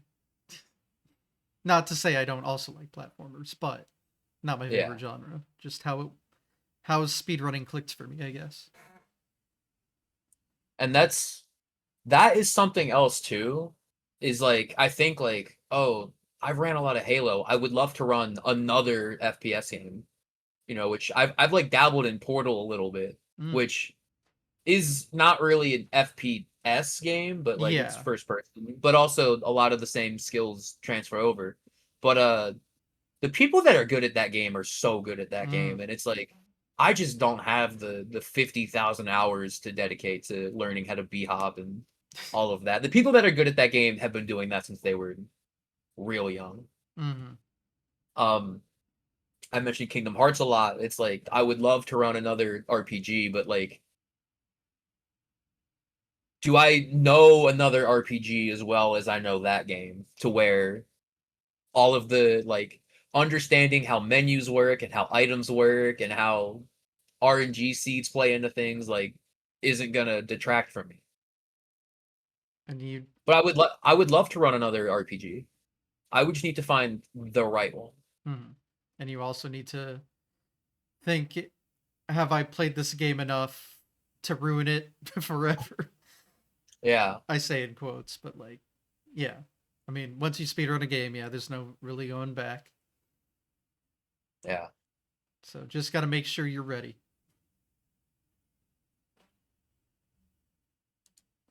Well, I know that's kind of the timeline of you, sounds like.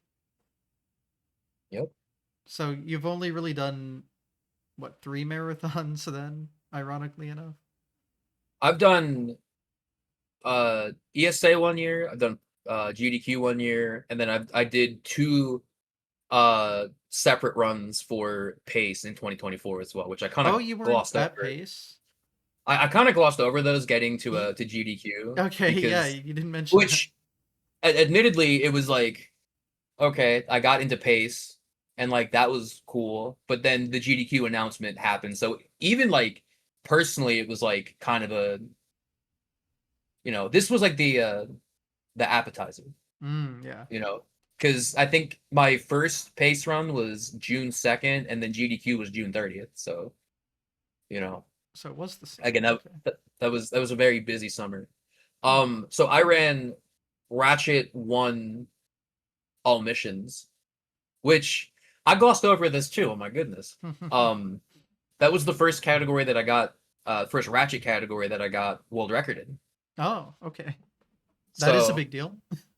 yeah, so got world record in that, and then ran for pace, which the run was fine. Not my favorite run that I've done, but 2 days later, um, I ran Kingdom Hearts for pace, Hmm. which I mean kind of worst case scenario because it was like the breakfast slot. I think my run was at like 5:30 in the morning.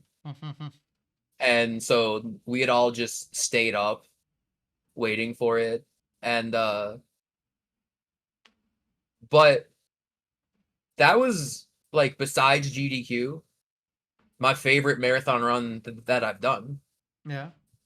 And it was fun playing that game in that kind of environment and that kind of run environment.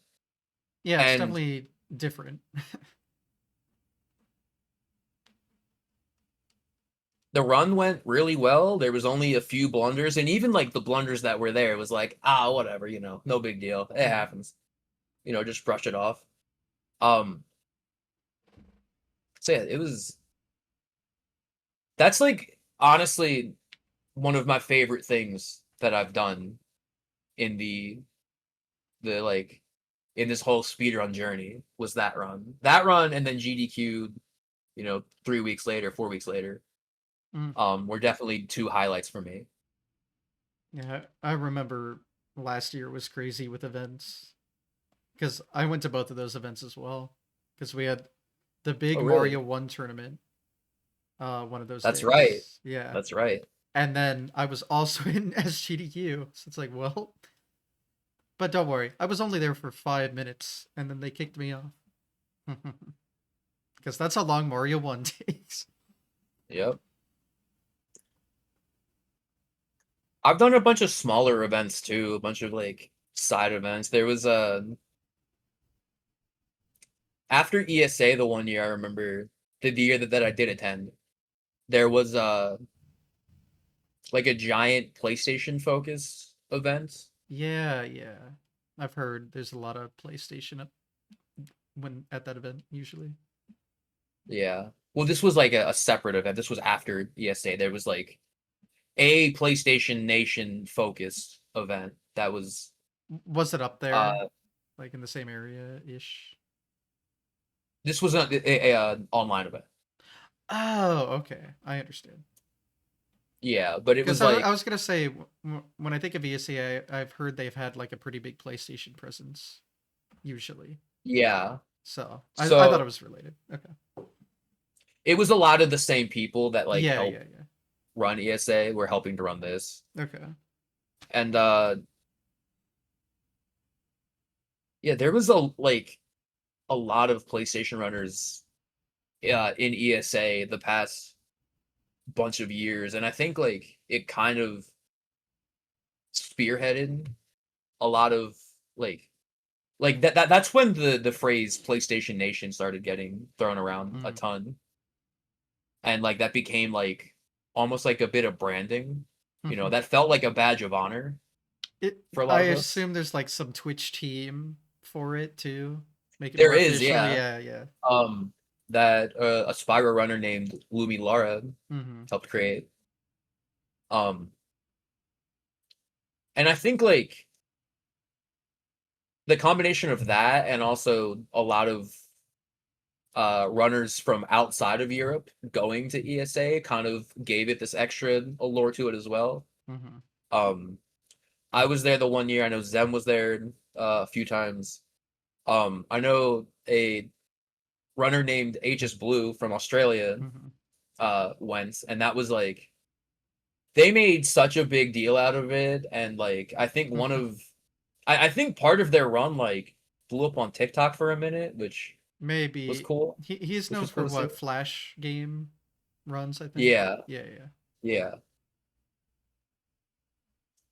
So that's been very cool to see, and I think some of that started with GDQ kind of not giving PlayStation as much attention for a little bit. It felt like we almost had to like swing the pendulum back the other way ourselves. Mm-hmm. Now, I don't think that's that big of a problem now. I think in the past couple GDQs, and maybe I'm biased because they put me in there, but I feel like there's been a lot more variety. Um, Yeah, it's definitely getting a lot more variety. I think. Like. I know the day I ran, one of my friends, Zoo, Halo 2 runner, ran not long after I did, and then another friend of mine, Death Tropes, who runs Silent Hill, ran later that same day. So that was like, Not biased at all. yeah, no. Um, I should also point out that this year, this past SGDQ, they did have I got Ratchet deadlocked in as a backup game, Mm. which uh didn't end up happening, but Yeah, I that didn't get it. was I didn't get it at all. This SGQ kind of sucked, honestly. Not biased. not bad. I'm hoping when the AGDQ list comes out,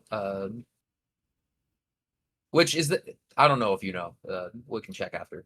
Is that that's got to be next month, right? Or start of I December, actually, something yeah, like I don't know the date. I mean, submissions just ended, what, like I a was gonna week say, ago? I was gonna ask if it was at the end of the month, but yeah, submissions just ended like a Yeah, week they ago, so just I ended. can't imagine.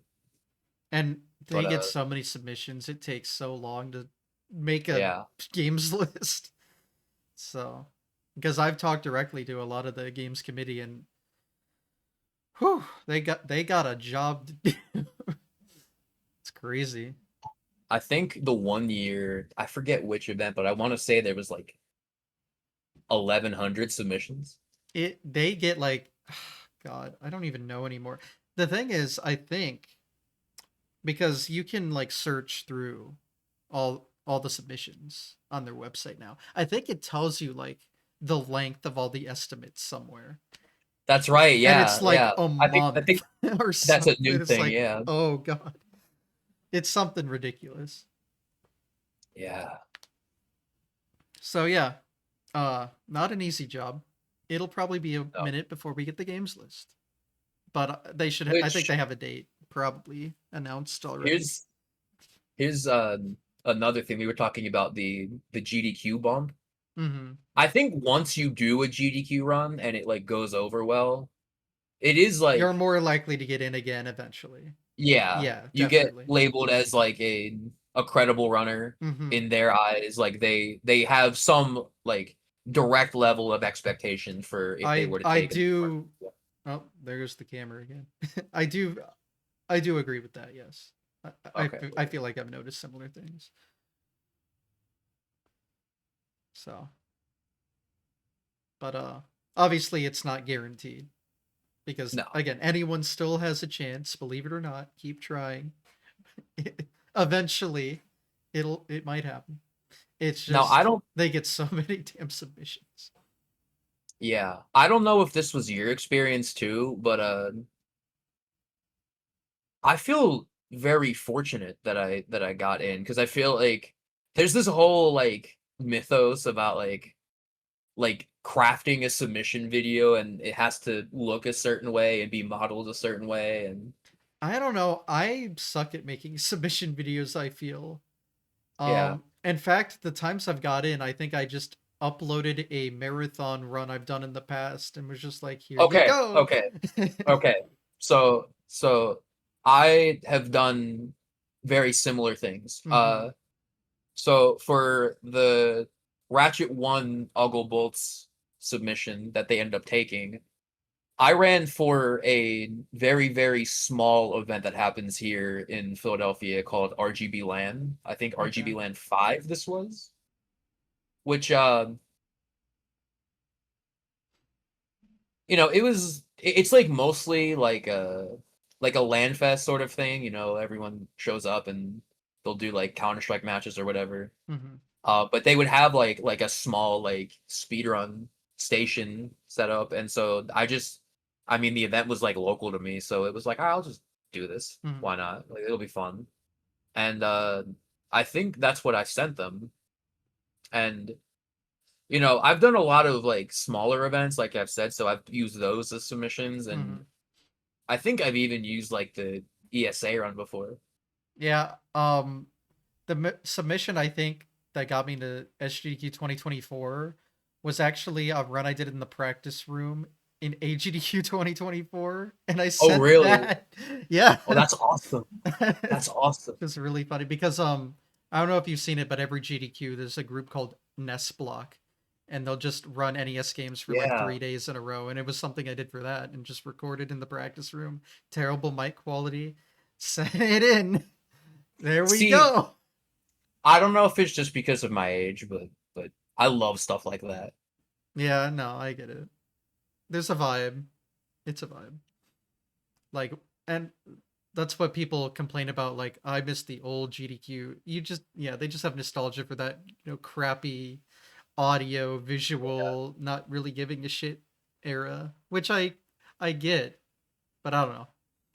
I mean, there's It's a always a vibe, level, but yeah. There's always like right before things get figured out is where like the real magic is, I feel like. You yeah, know, yeah. so like yeah, that era of maybe the quality isn't the greatest, you know, the video quality is a little shaky, audio is not great, but like I think that unprofessional, I don't know, that's probably a bit derogatory, but like, you know, it's not all figured out, Yeah. but like if you've got it under those circumstances, then like you're not, again, I this is probably derogatory, but like you're not polishing a turd, you know? You know, like if you have like not the best quality and it's still fun to watch, then it's just fun to watch. Mm. Then like with good quality, it's going to be even better to watch. Yeah. But like good quality, if the sauce isn't there, then Yeah. it looking great isn't going to salvage it. I mean, GDQ is doing just as well as it ever has, really. Yeah. Um, and yeah, all that's gone up is like the tech quality. Like, sure, the runners have Which gotten better, but like for the time, the they're runners have always been great. So like in terms of that, that's always kind of been stagnant, and that's what the people are there to really see. It's just nicer to see now, I guess. for those who haven't been to a GDQ, the production now is insane. So, I mean, yeah. I mean, even my first event was summer 2018, and even there, they were. It's not quite at the level it is now, but it was actually like back then, pre-COVID. They had like makeup people, and it was pretty wild. Really? Yeah, I mean, the big bump obviously nowadays are like having the artist alley and the game demos, Yeah. but I remember post COVID when they did the dual stage setup. I was like, okay, I don't see how they can improve what they are doing. they Yeah. have they have perfected the art. Yeah. Which, I mean, this is what we're coming up on 16 years of GDQ at Yep. this point, Uh-huh. or 17. Hold on. No, yeah. 2010 was CGDQ.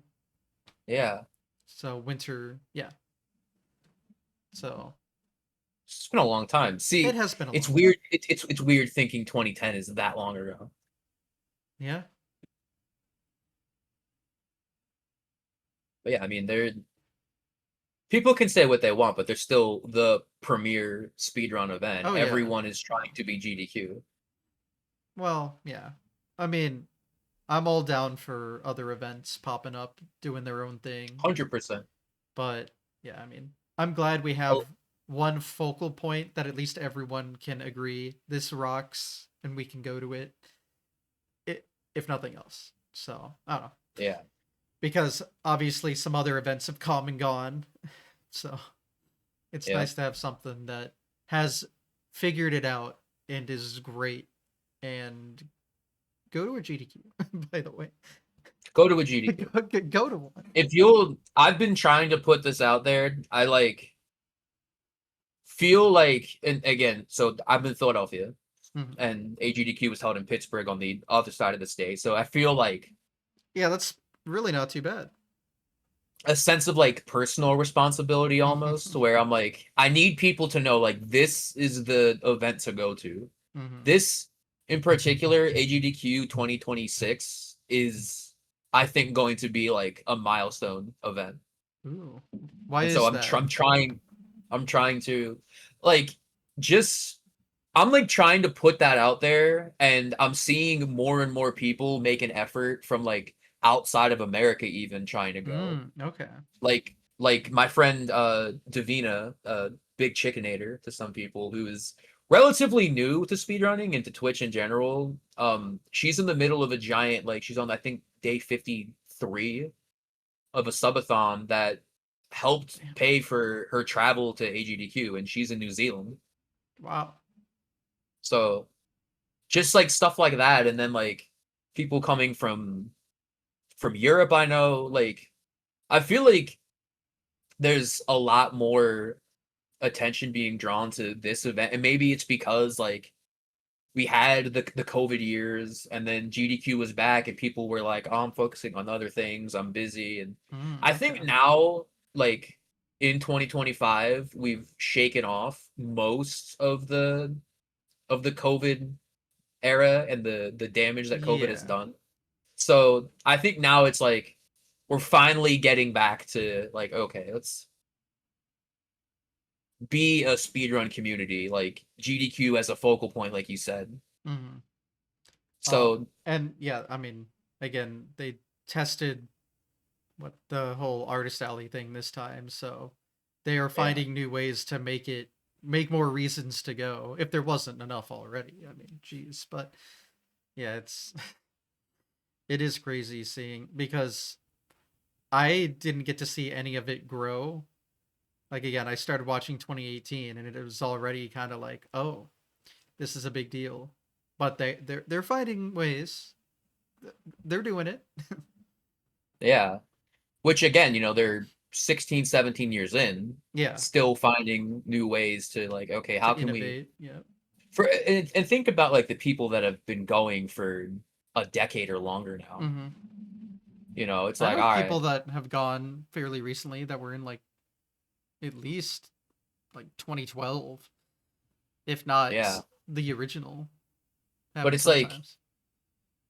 what can we do for people that have been to so many events, that it's not just another GDQ. Like, okay, I'm gonna Hmm. go and like, yeah, it's cool that I get to see my friends, but like, you know, what have we not done at this point?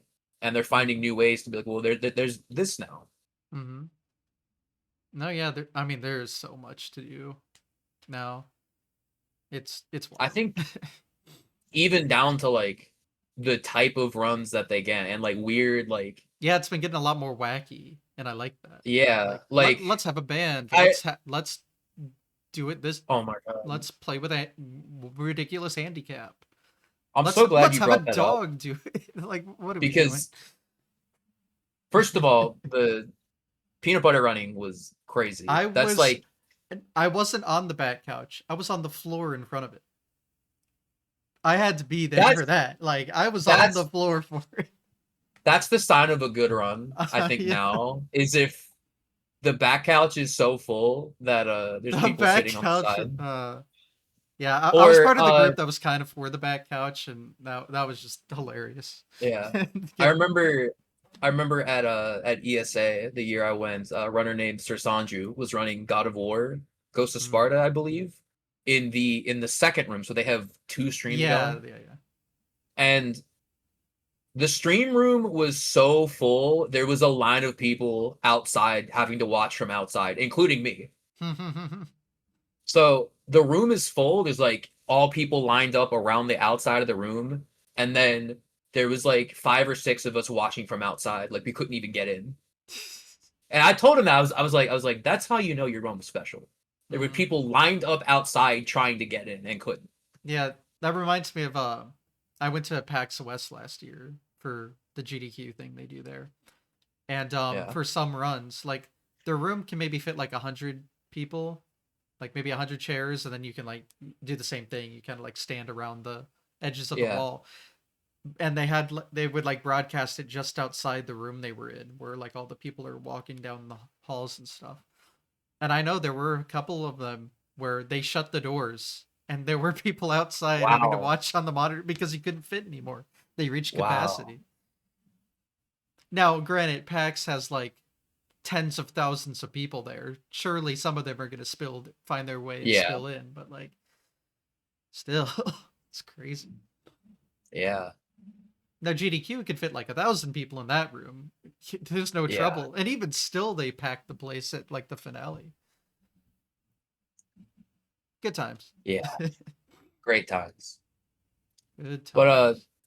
that is like before, like that's my goal now is after the Crazy Taxi run where they had Mhm. uh the live band playing along, which shout out my friend Metalama who sang during that. Uh I want someone to do like Tony Hawk Underground and have Yeah. like I would love to see, or like I've joked about, like I'm like someone should submit like a 10-song Guitar Hero showcase, but just have like all band play along to all the songs. And like Oh, that's weird. Because they've again, done Clone Hero stuff. which has Yeah, been interesting. But yeah, it has to be like copyright free material, pretty much. yeah. You know, again, as someone who like put speedrunning on the back burner because of music, I would love to see like those two worlds come together in like a genuine way. And I think Crazy Taxi, like that run, was like a light bulb went off there where I'm like, okay, Mm. if they can do that, what else can we like figure out as a Mm. way to like merge the two? So I want to see more of that. I know GDQs have a music room. Have you messed around in there? I have. There is Mm. if you go on Twitter, there's footage of Yeah. myself and Jura, who commentated my Ratchet One run, the Ratchet Runner, also one of my best friends. And then Wyatt, a Kingdom Hearts runner, also incredible singer. There's footage of us three playing Take on Me in the music room. There you go. Well, again, a lot to do with GDQ. Yeah, lots of it. Lot to do. Um, well, that's enough. Just gloating about GDQ, I guess. It's been the Yeah. past like half hour. Although I don't know, you've gone over your like whole history and everything. I don't feel like we really went into that much like game specific stuff, like more what goes Okay. into the runs. I don't know if it's like too late for that, if it would make No, we can sense, talk but about that. I mean, We can talk about that. um, What do you want to know? I know nothing. You have to understand. I did not grow up with PlayStation at all. Okay. So I really don't know personally anything. So I don't know where to even start. Well, uh, I mean, at this point, and counting things that maybe I only played like once or like a few times, like I have Mm-hmm. very limited runtime on. But I think I've ran like over 20 games at this point, Mm-hmm. most of which are in the I'd say about half is in the PlayStation platformer family. So I mentioned Ratchet a lot, Yeah. which again, Ratchet 3 is my favorite game. Mm-hmm. And ironically, of the original four PS2 games, it's the one I've ran the least. That just kind of happened. Mm. Um, I gave a lot of time to Ratchet 2 because that was what like basically started me full-time speedrunning. Your career, And then yes. and then Ratchet 1 was like really where things took off. Mm-hmm. Um, and then Deadlock, like I mentioned, got in as a backup game, so I was playing that a lot this year. And Ratchet 3 just kind of fell to the side. But like basically as games, it's about like the combat and kind of like as they went further along, it was like a platformer with like guns and like a combat mechanic Like in that third way. person shooter kind of. As they went, it became Yeah. more third person shooter. And I think that's why the first game is kind of an outlier. I think if you like more of just the raw platformer, like Mario 64 adjacent sort Mm-hmm. of stuff, then that's probably the one that See, gravitates now I that can most people understand. gravitate towards. Um, and then as they went, it became more like I think they realized what they had, and so they kind of perfected more of the combat, like trying to make it a more well-rounded Mm. blend of both. And I think they did a good job. But as speedruns, besides Deadlocked, which is the fourth game, and that's there's the trilogy, and then Deadlocked was like they took a lot of the combat arena parts of the second and third game and basically just made a whole game out of it, Mm. which that's kind of an outlier there. But like the first three games, there really isn't much combat in the run, you Mm. know, and it is mostly about movement. And Ratchet 2 and 3 and Deadlocked have a gadget called the Charge Boots, which is the main movement tool. And there's a lot of weird stuff you can do where at the end of a charge, you'll kind of slide a little bit, which you can turn into all kinds of other movement with all of the speed of the charge still. So it's kind of about like tapping all you can out of charging Hmm. and then turning that into, side flipping, double jumping. There's like stuff you can do. You can like swing a whip or the wrench and then like do a giant glide out of it. And uh with the speed that you get from the charge boots, there's these giant maps and you're covering them in like such a short amount of time because you can skip over all the giant gaps and you can like proxy up walls and get a ton of height. And the movement is also fluid, that just as you play and become more tapped in, um there's just like a bunch of stuff you can do, and it's kind of like you do kind of get to pick and choose like what's the best movement for each situation that you're in. And so a lot of the movement, like at first you're just having fun because it's so freeform, and you know like you just get to explore and like all like doing this feels fun, so I'm gonna do, or like this is fast, let's do this. But as you get further and further down the pipeline, and as Fear, who is again the Ratchet 2 runner that really like taught me a lot about running these games, there's a definitive number one fastest way to do each part. And so as you get better and better at the games, it becomes more about like, okay, we need to go from here to here in as few movements as possible. So what is the fastest way? What is the most applicable thing we can do here? And like almost hammering out like the science behind it, like, okay, this saves half a second, this saves 1 second, this saves another half second. So this is 2 seconds faster than what we were doing before. And kind of mapping a lot of that stuff out. And so having all of these movement tools at your disposal is really cool, and figuring out like what's the best thing to do for each part of the run becomes like kind of a fun mystery to solve. Now, Ratchet 1 is different because there's no charge boots, but equally as fast, there's a lot of weird stuff in that game, and weird stuff that involves like punching with this weapon called a walloper, which is like you can like pause in the middle of the punch and all of the speed from the punch is still intact, and you can transfer that into a whole bunch of stuff. I think like we've counted, I think there's like 9 different ways to infinite jump in that game. Okay. Like there's so much,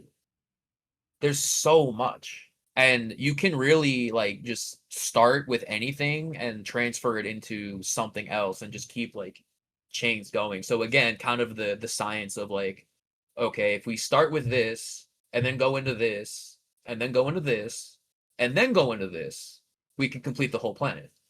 Hmm. And like figuring all of that out is really cool and really interesting. um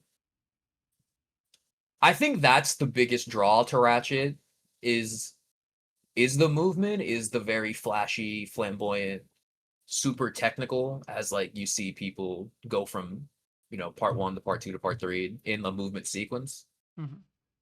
Um but I think it's also maybe a detractor for some people because on one hand it's too fast to keep up with, but also again, if you're approaching the Ratchet games from like, hey, I played Mario Sunshine and Spyro, some of these charging through walls and whatnot is like so alien to me.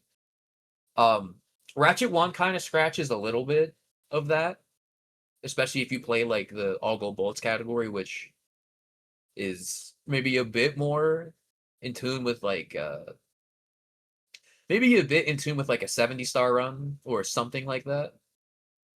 It's around the same time, actually. Yeah,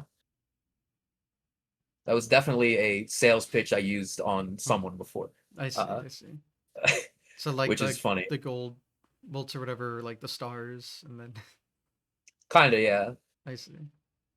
Um, Speaking of 70 star, I Mhm. think a game like Jack and Daxter, which is the most recent like serious grind that I've done, trying to get sub 1 hour in that, um, kind of operates the same way. Um, I think Jack 1 as a game was largely built upon a formula that SM64 laid out 5 years prior. Mhm.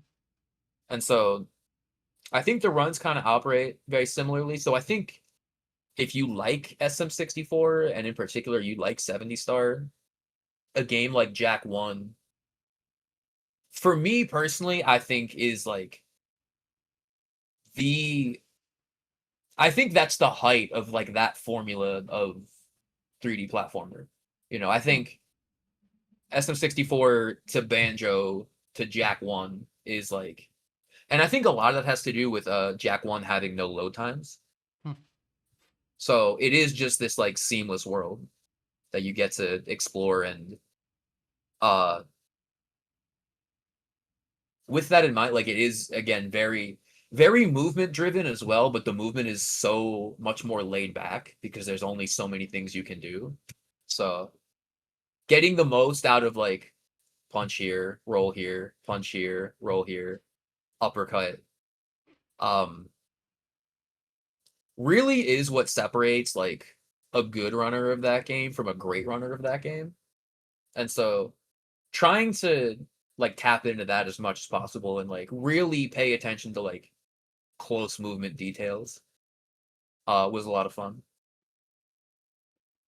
So to move back to Ratchet, um, are there what are the like glitches involved? Because you talked about the tech involved, but surely there's So something. yeah, so kind of the big one that I mentioned before for Ratchet 1 in particular is something called infinite long jumps, which it's basically over certain surfaces you are flipping back and forth between a long jump and a side flip, which are the two like main movement moves. But like at such a rate that you are inputting like 12 things a second. Mm-hmm. So it's I remember that. R1, R2, fluttering back and forth, and then Jeez. a D-pad direction. So Mm. I don't have, do I have my DS3 is behind me somewhere, but like you're just Jeez. over and over, and like one of these two and the D-pad has to be locked in. So you're just constantly fluttering back and forth, and you have to do that for like these long periods of time. Yeah, you were saying like 20 seconds. Yeah. So the biggest one, there's a thing called ship to boss, Hmm. where basically your ship is on one end of the map, the boss area is on one end of the map, and you have to go through this whole gauntlet to get to it. But you can use that trick to fly from the ship all the way to the back part of the boss arena. And here's the thing: if you drop any input, then you just fall and die. And so the whole Wow. thing is, so you have to nail it. And uh that's definitely a steep learning curve for a lot of people because again, someone like me who's played drums for so long, rhythm came very naturally.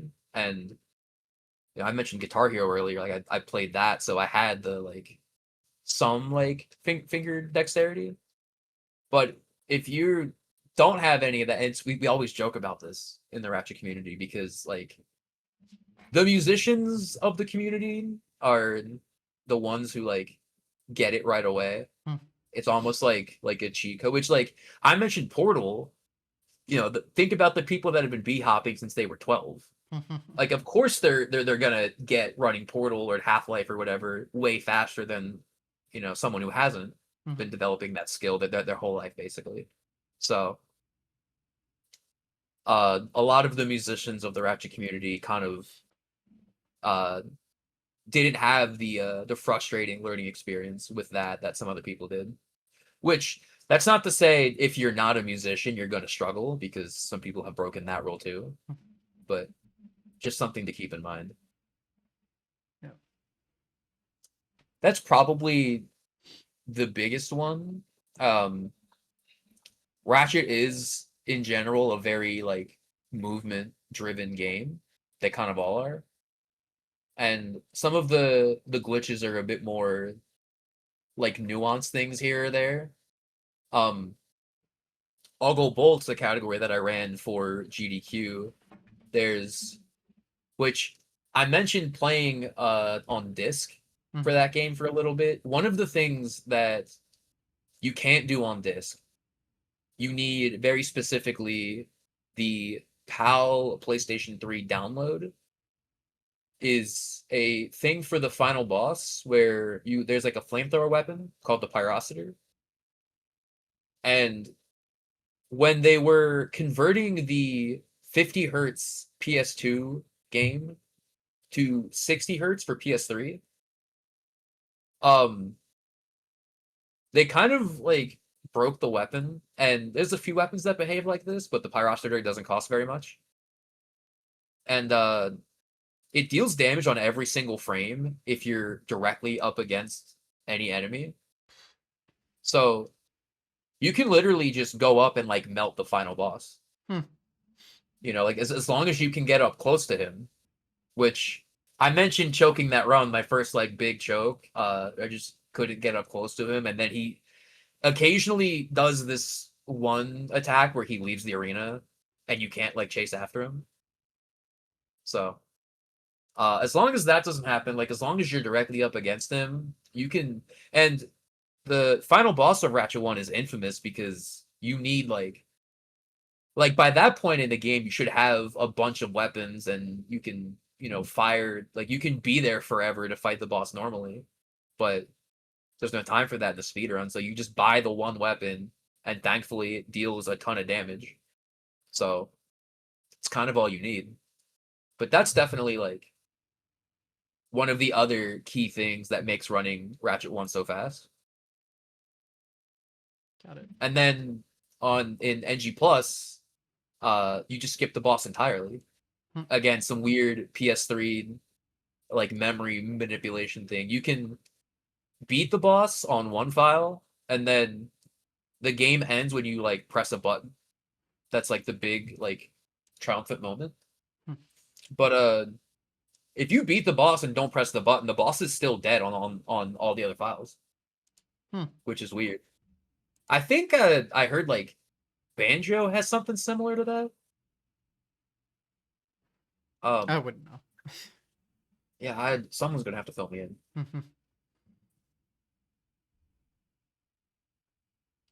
All right, So so like I said, that's go ahead. the overview of Ratchet games. Yeah, Got it.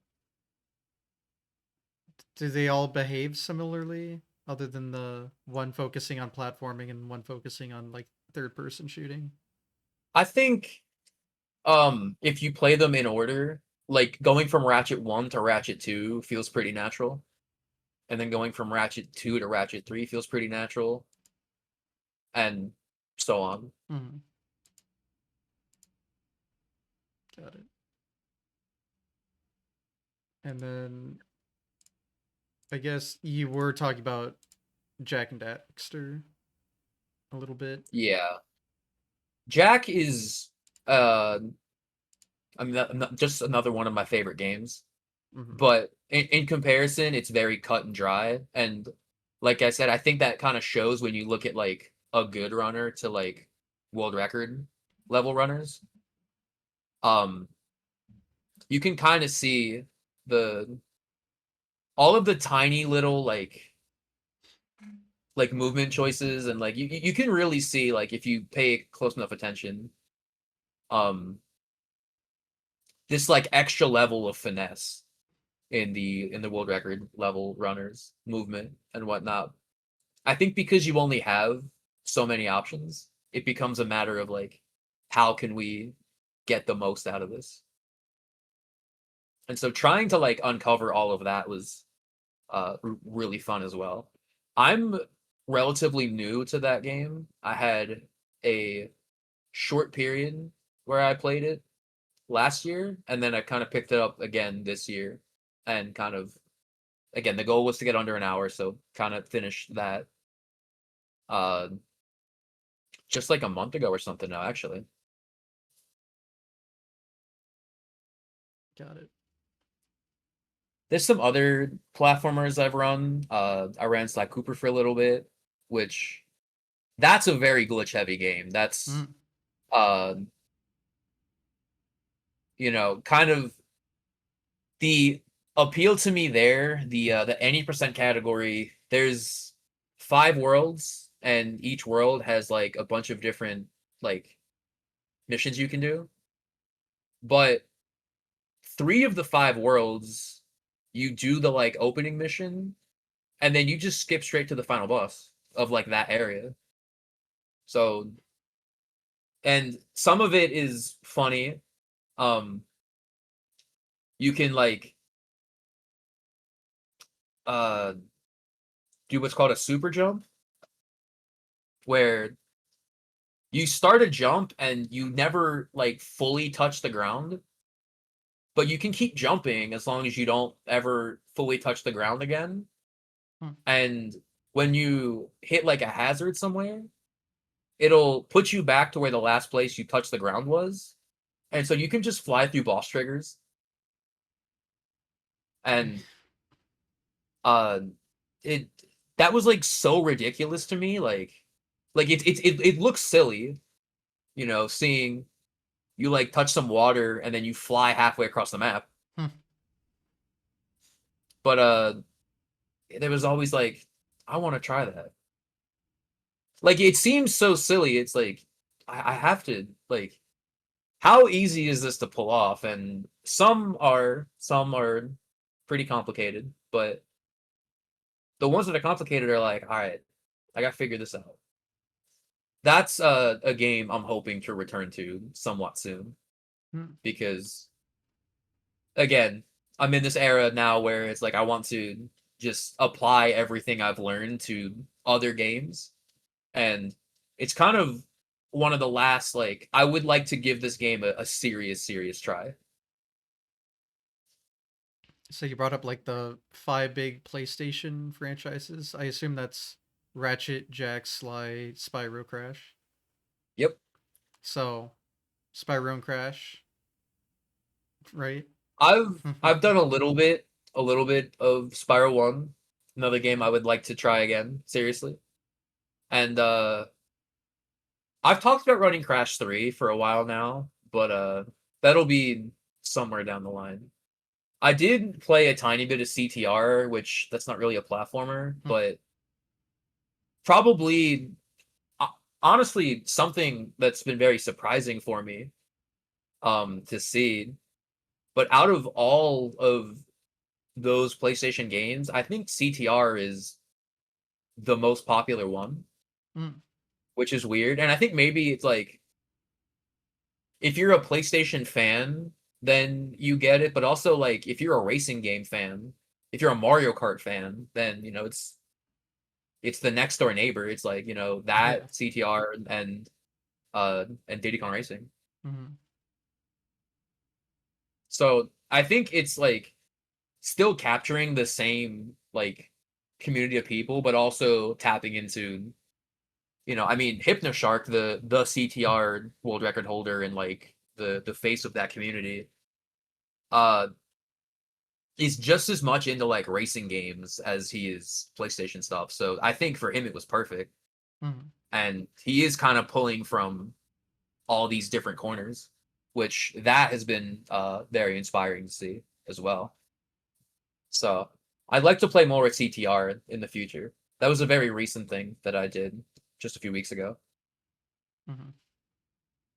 And I guess just any other games you've put time into that want to discuss the more intricate details. You know better than Yeah, I. well, I mean, I mentioned Forbidden Memories, Mm, yes. which, you know, it's funny because when I first ran that game, it was like, oh, this game's very popular and a game that I liked a lot when I played it. I say as a kid, I was 18, like I said, Mhm. so it wasn't, a bit different.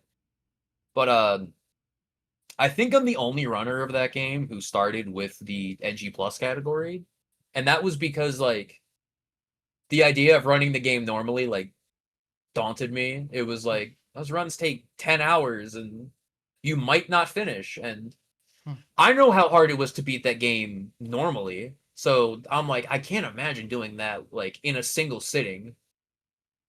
Um, so NG Plus was like, okay, you start with a pre-made OP Mhm. deck, and you can just bulldoze everybody, And so that was like, okay, here's this game that was really hard. Let's make it silly. Let me, Mhm.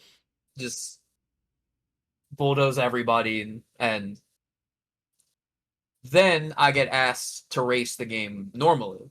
And I think with like that in mind, it was like, this will be fun. Like we'll see what happens.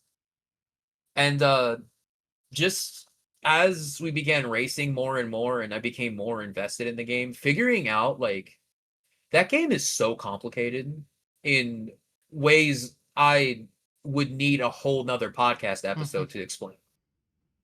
You know, Figuring out like how all the different fusions work, and like getting 5 cards and being like, okay, what can I make with this? It almost, this is really silly to say, but it almost becomes like deciphering hieroglyphics at a Mhm. point, like, and like I think that's where the appeal for me after a while was like you would like find something on accident, or someone would be like, oh, if you fuse this and this, you can make this monster and then you'll be like fine. And being like, really?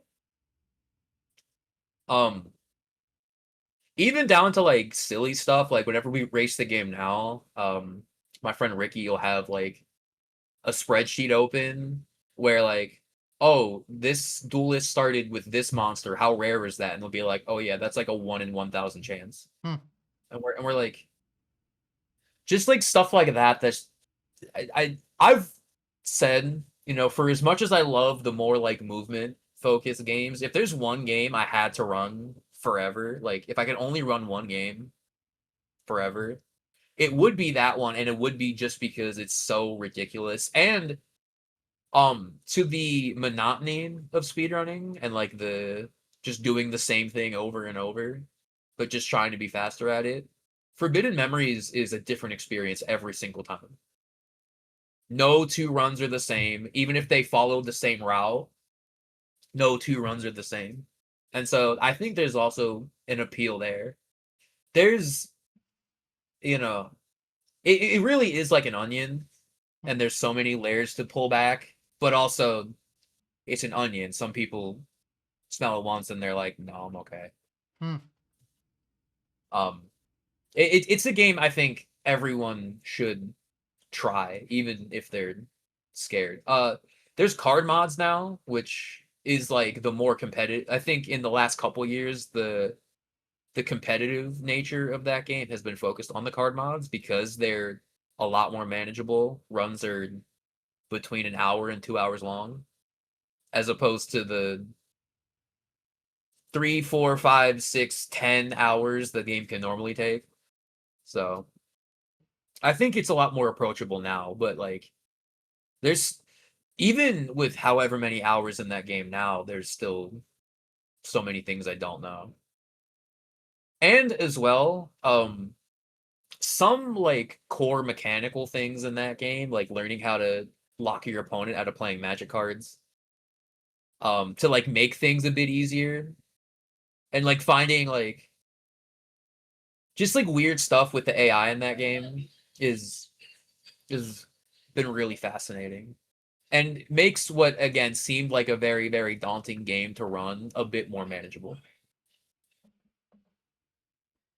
Yeah. Again, I've just heard stories about that game. I don't understand it, but it sounds hilarious and It very is. not in your control at all. I think it's also a game that even if you, and like I know this because people have told me this, it's a game if even if you don't know anything about, you can just like watch how the runner reacts to something happening, and you can kind of base like Hmm, I see. what's going on based on that. So even if you don't know the game, because I had plenty of people who were like, I came for Ratchet and Jack. I don't even know anything about this game. But like watching it was like entertaining for them just Mm-hmm. because they would see like I would draw certain cards and react a certain way, or something would happen in a game and I would like lose my mind, and that was entertaining for them. So Interesting. I think if you don't know anything about the game, it's still fun to watch. Hmm. I'll have to keep that in mind because yeah, I know nothing about Yu-Gi-Oh in any way, shape, or form. So That's another funny thing about that game. So it is Yu-Gi-Oh in name, but the game is so old that it predates any card game rules, so it does largely follow its own thing. well, I wouldn't know the difference either way, but Yeah, okay, there you go. that's interesting. So what? It was like the first of its kind then. Yeah, I see. I think it's the first console Yu-Gi-Oh game. I think there was some like Game Boy, original Game Boy games before, but it's the first like big console Yu-Gi-Oh game. And I don't think the card game existed until 2002 when the game came out in 99. Interesting. Yeah, I don't know the history behind the IP, so I know a little bit, and some of it, again, the game is so popular that some people have filled me in on I the see. Yeah. details. Okay. Well, really, the only thing I can ask is just anything else worth talking about. I think that's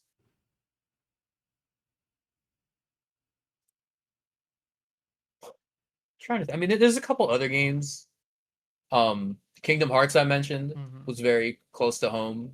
Definitely a very different game for me to run. It's the only RPG I've ran, Mm-hmm. and so a lot of skills I developed just didn't really apply.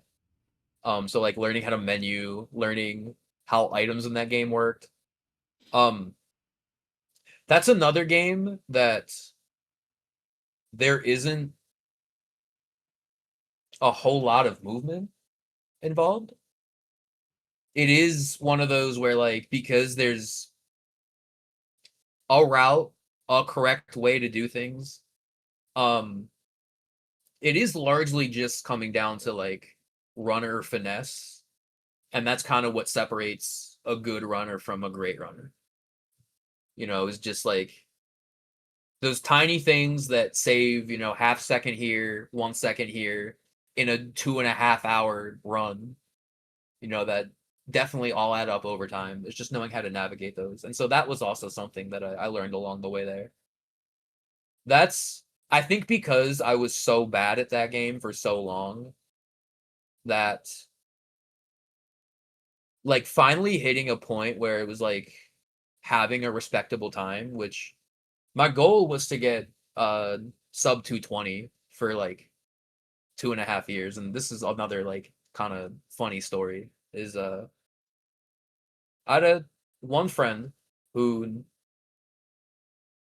we were kind of distant for a long time. Things were kind of sour, and we had bonded in the past over Kingdom Hearts, and they like randomly messaged me one day and was like, "Hey, I'm sorry. Do you want to be friends again?" And it was like, "Of course." And then I got sub 220 like 5 days after that, Hmm. and so after struggling for like years, like The prophecy. trying for like 2 years, and then like that happened, and then getting it like so fast. Like I played for like a few days, I Hmm. think like 3 days, and got it on the third day, 5 days after this happened, and like that felt poetic. That Hmm. felt like you know You have a lot of these it. moments, huh? Yeah, I don't know. Like that's just I guess something and maybe it's because again I didn't really have like this just kind of happened. I kind of fell like I love speedrunning, but I kind of fell into it in like a Hmm. serious way. And so there's all of these moments where it's like, well, I never expected that to happen, or like that's weird that that happened. So I don't know. Maybe I'm just more aware, and I try not to take them for granted, you know, like me seeing Goat Rope in 2014 and being like, wow, that's so crazy, to me running myself 10 years after that is like, never thought that would be the pipeline, you know? It just happened. Same with getting Twitch partner, you know? That was like a goal of mine for a long time, but actually getting it was like, wow, I think we did it, you know?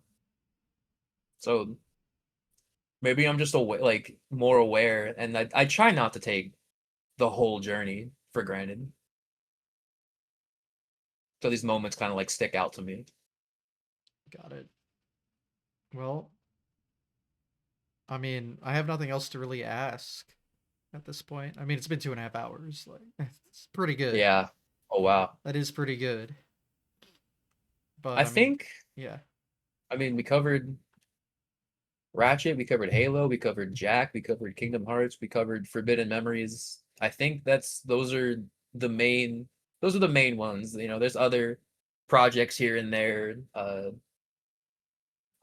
My sole contribution to the Nintendo world is uh a handful of Double Dash speedruns that I did, because that's Mm, one of my favorite games, and uh a game I just wanted to run just because, you know. Um I had talked to my friend Kylie, because she's also a big uh Double Dash fan, and so that was like every GDQ we would have to hang out and play a bit of Double Dash together, and that kind of turned into like, let's just do runs, and then raced a couple times. Uh, that's like my one Nintendo contribution. well, So you have a I'll bring contribution to everything then, technically. yeah. Your one Xbox and your one Nintendo, and then everything else. Um, I guess to kind of tie all of this together nicely, if I may, Of course. uh, in celebration of Twitch partner and these, you know, now 5.5 years of consistent streaming, um, I will be running all of these games, all of the ones I just mentioned, um, in 12 days, Hmm. October 24th, on the Twitch front page, which I'm very What, excited the whole for. time? I wanted so because of how the front page works, I have 8 hours, and I wanted to squeeze every like every game that we've talked about so far that was like important to the story, you know, Hmm. the journey. Um, so there will be Ratchet, there will be Halo, there will be Jack, there will be Kingdom Hearts, there'll be Forbidden Memories, Hmm. and then uh, I'll try and squeeze in whatever else I can. Hmm. But I'm very very excited for that. Wow. Well, this came at a good time then, didn't it? Yeah. How about that? Well, um, well, I guess that is some future plans, but the last thing I have to ask is future plans. So, got that obviously, but just Yeah. anything else in terms of short or Um, long-term goals? there's that. And I mean, AGDQ is coming up, so we'll see if Mm-hmm. anything gets in for that. Um, and then yeah, just keep grinding. Um, I've been kind of doing a bunch of stuff right now. Some retro achievement stuff, which has been Mm. kind of a fun departure for That's my like, latest addiction. yeah, okay, Yeah, then you know. I It's do been know. cool, like I've been playing these games on stream for however many years now. Some, you know, I mean 6 7 years I've been playing them now, Yeah. and it's kind of fun to like play them again in an even different light, you know. Mm-hmm. Um, so there's that. Run wise, I mean, I've been preparing for front page stuff. Yeah. Playing some games I haven't played in a long time. I've been playing more Forbidden Memories again, just because we've been racing a bunch. So that's been fun. I mentioned wanting to pick up Slack Hooper again. I'm hoping. And just like I feel like I'm finally at a point now where again, I don't really want to take for granted being able to do this as a career.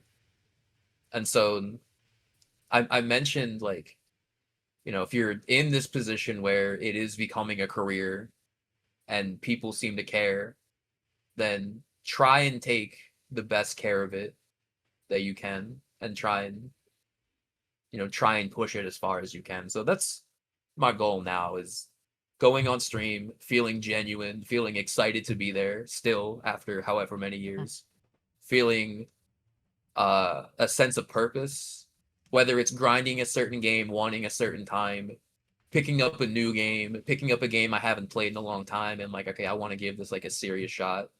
Just whatever it is, I just want to remind myself that I should be fortunate to be in this position, that people care, and like, there's a lot that goes into it, but like playing video games on the internet as like any sort of career is like you should feel fortunate to be in that position. So just trying to expand on it, and if you're gonna have a job like this or like a career like this, then make the most out of it and be authentic. And that's the biggest goal for me now. Well, all right then. I guess that's everything. All right. So, I mean, the last thing to say is where can people find you? I stream basically every day at twitch.tv/marathonman. You can find me on Twitter at marathonmanprod because they wouldn't let me fit productions in. Hmm. On Instagram at Marathon Man Productions, and also my art account Marathon Man Designs. You can find me on Blue Sky, marathonman.bsky.social, and I think that's everything. Oh, and then YouTube at Marathon Man Speedruns. Well, I'll make sure to link at least most of that in the YouTube if I remember. All right, I've got the main things. thank you. And it seems like my computer is trying to die on me, so this is good timing. Oh no. I keep getting the encoding overloaded message. Oh We were no. good for 2.5 hours. I don't know what the problem is now, but whatever. Other than my internet dying for the past Hey, uh however long earlier today, which I apologize for again. I mean, it's fine. I'm not busy on Sundays. That's why I do this on Sundays. It all works out in the end, but I guess that'll be all for today. So, All right. thanks for coming on. Thanks everyone for Thank watching. you for having me. Oh, yeah, no, this was great and nice lengthy episode. So, speaking of, watch it on YouTube. We'll upload right after the stream. And continue to upload these every Sunday. I try. In terms of Twitch, I will stream the next one tomorrow because I'll be out of town next Sunday, so got to be prepared for that. But yeah, just follow the show. 139 episodes, plenty of content to consume.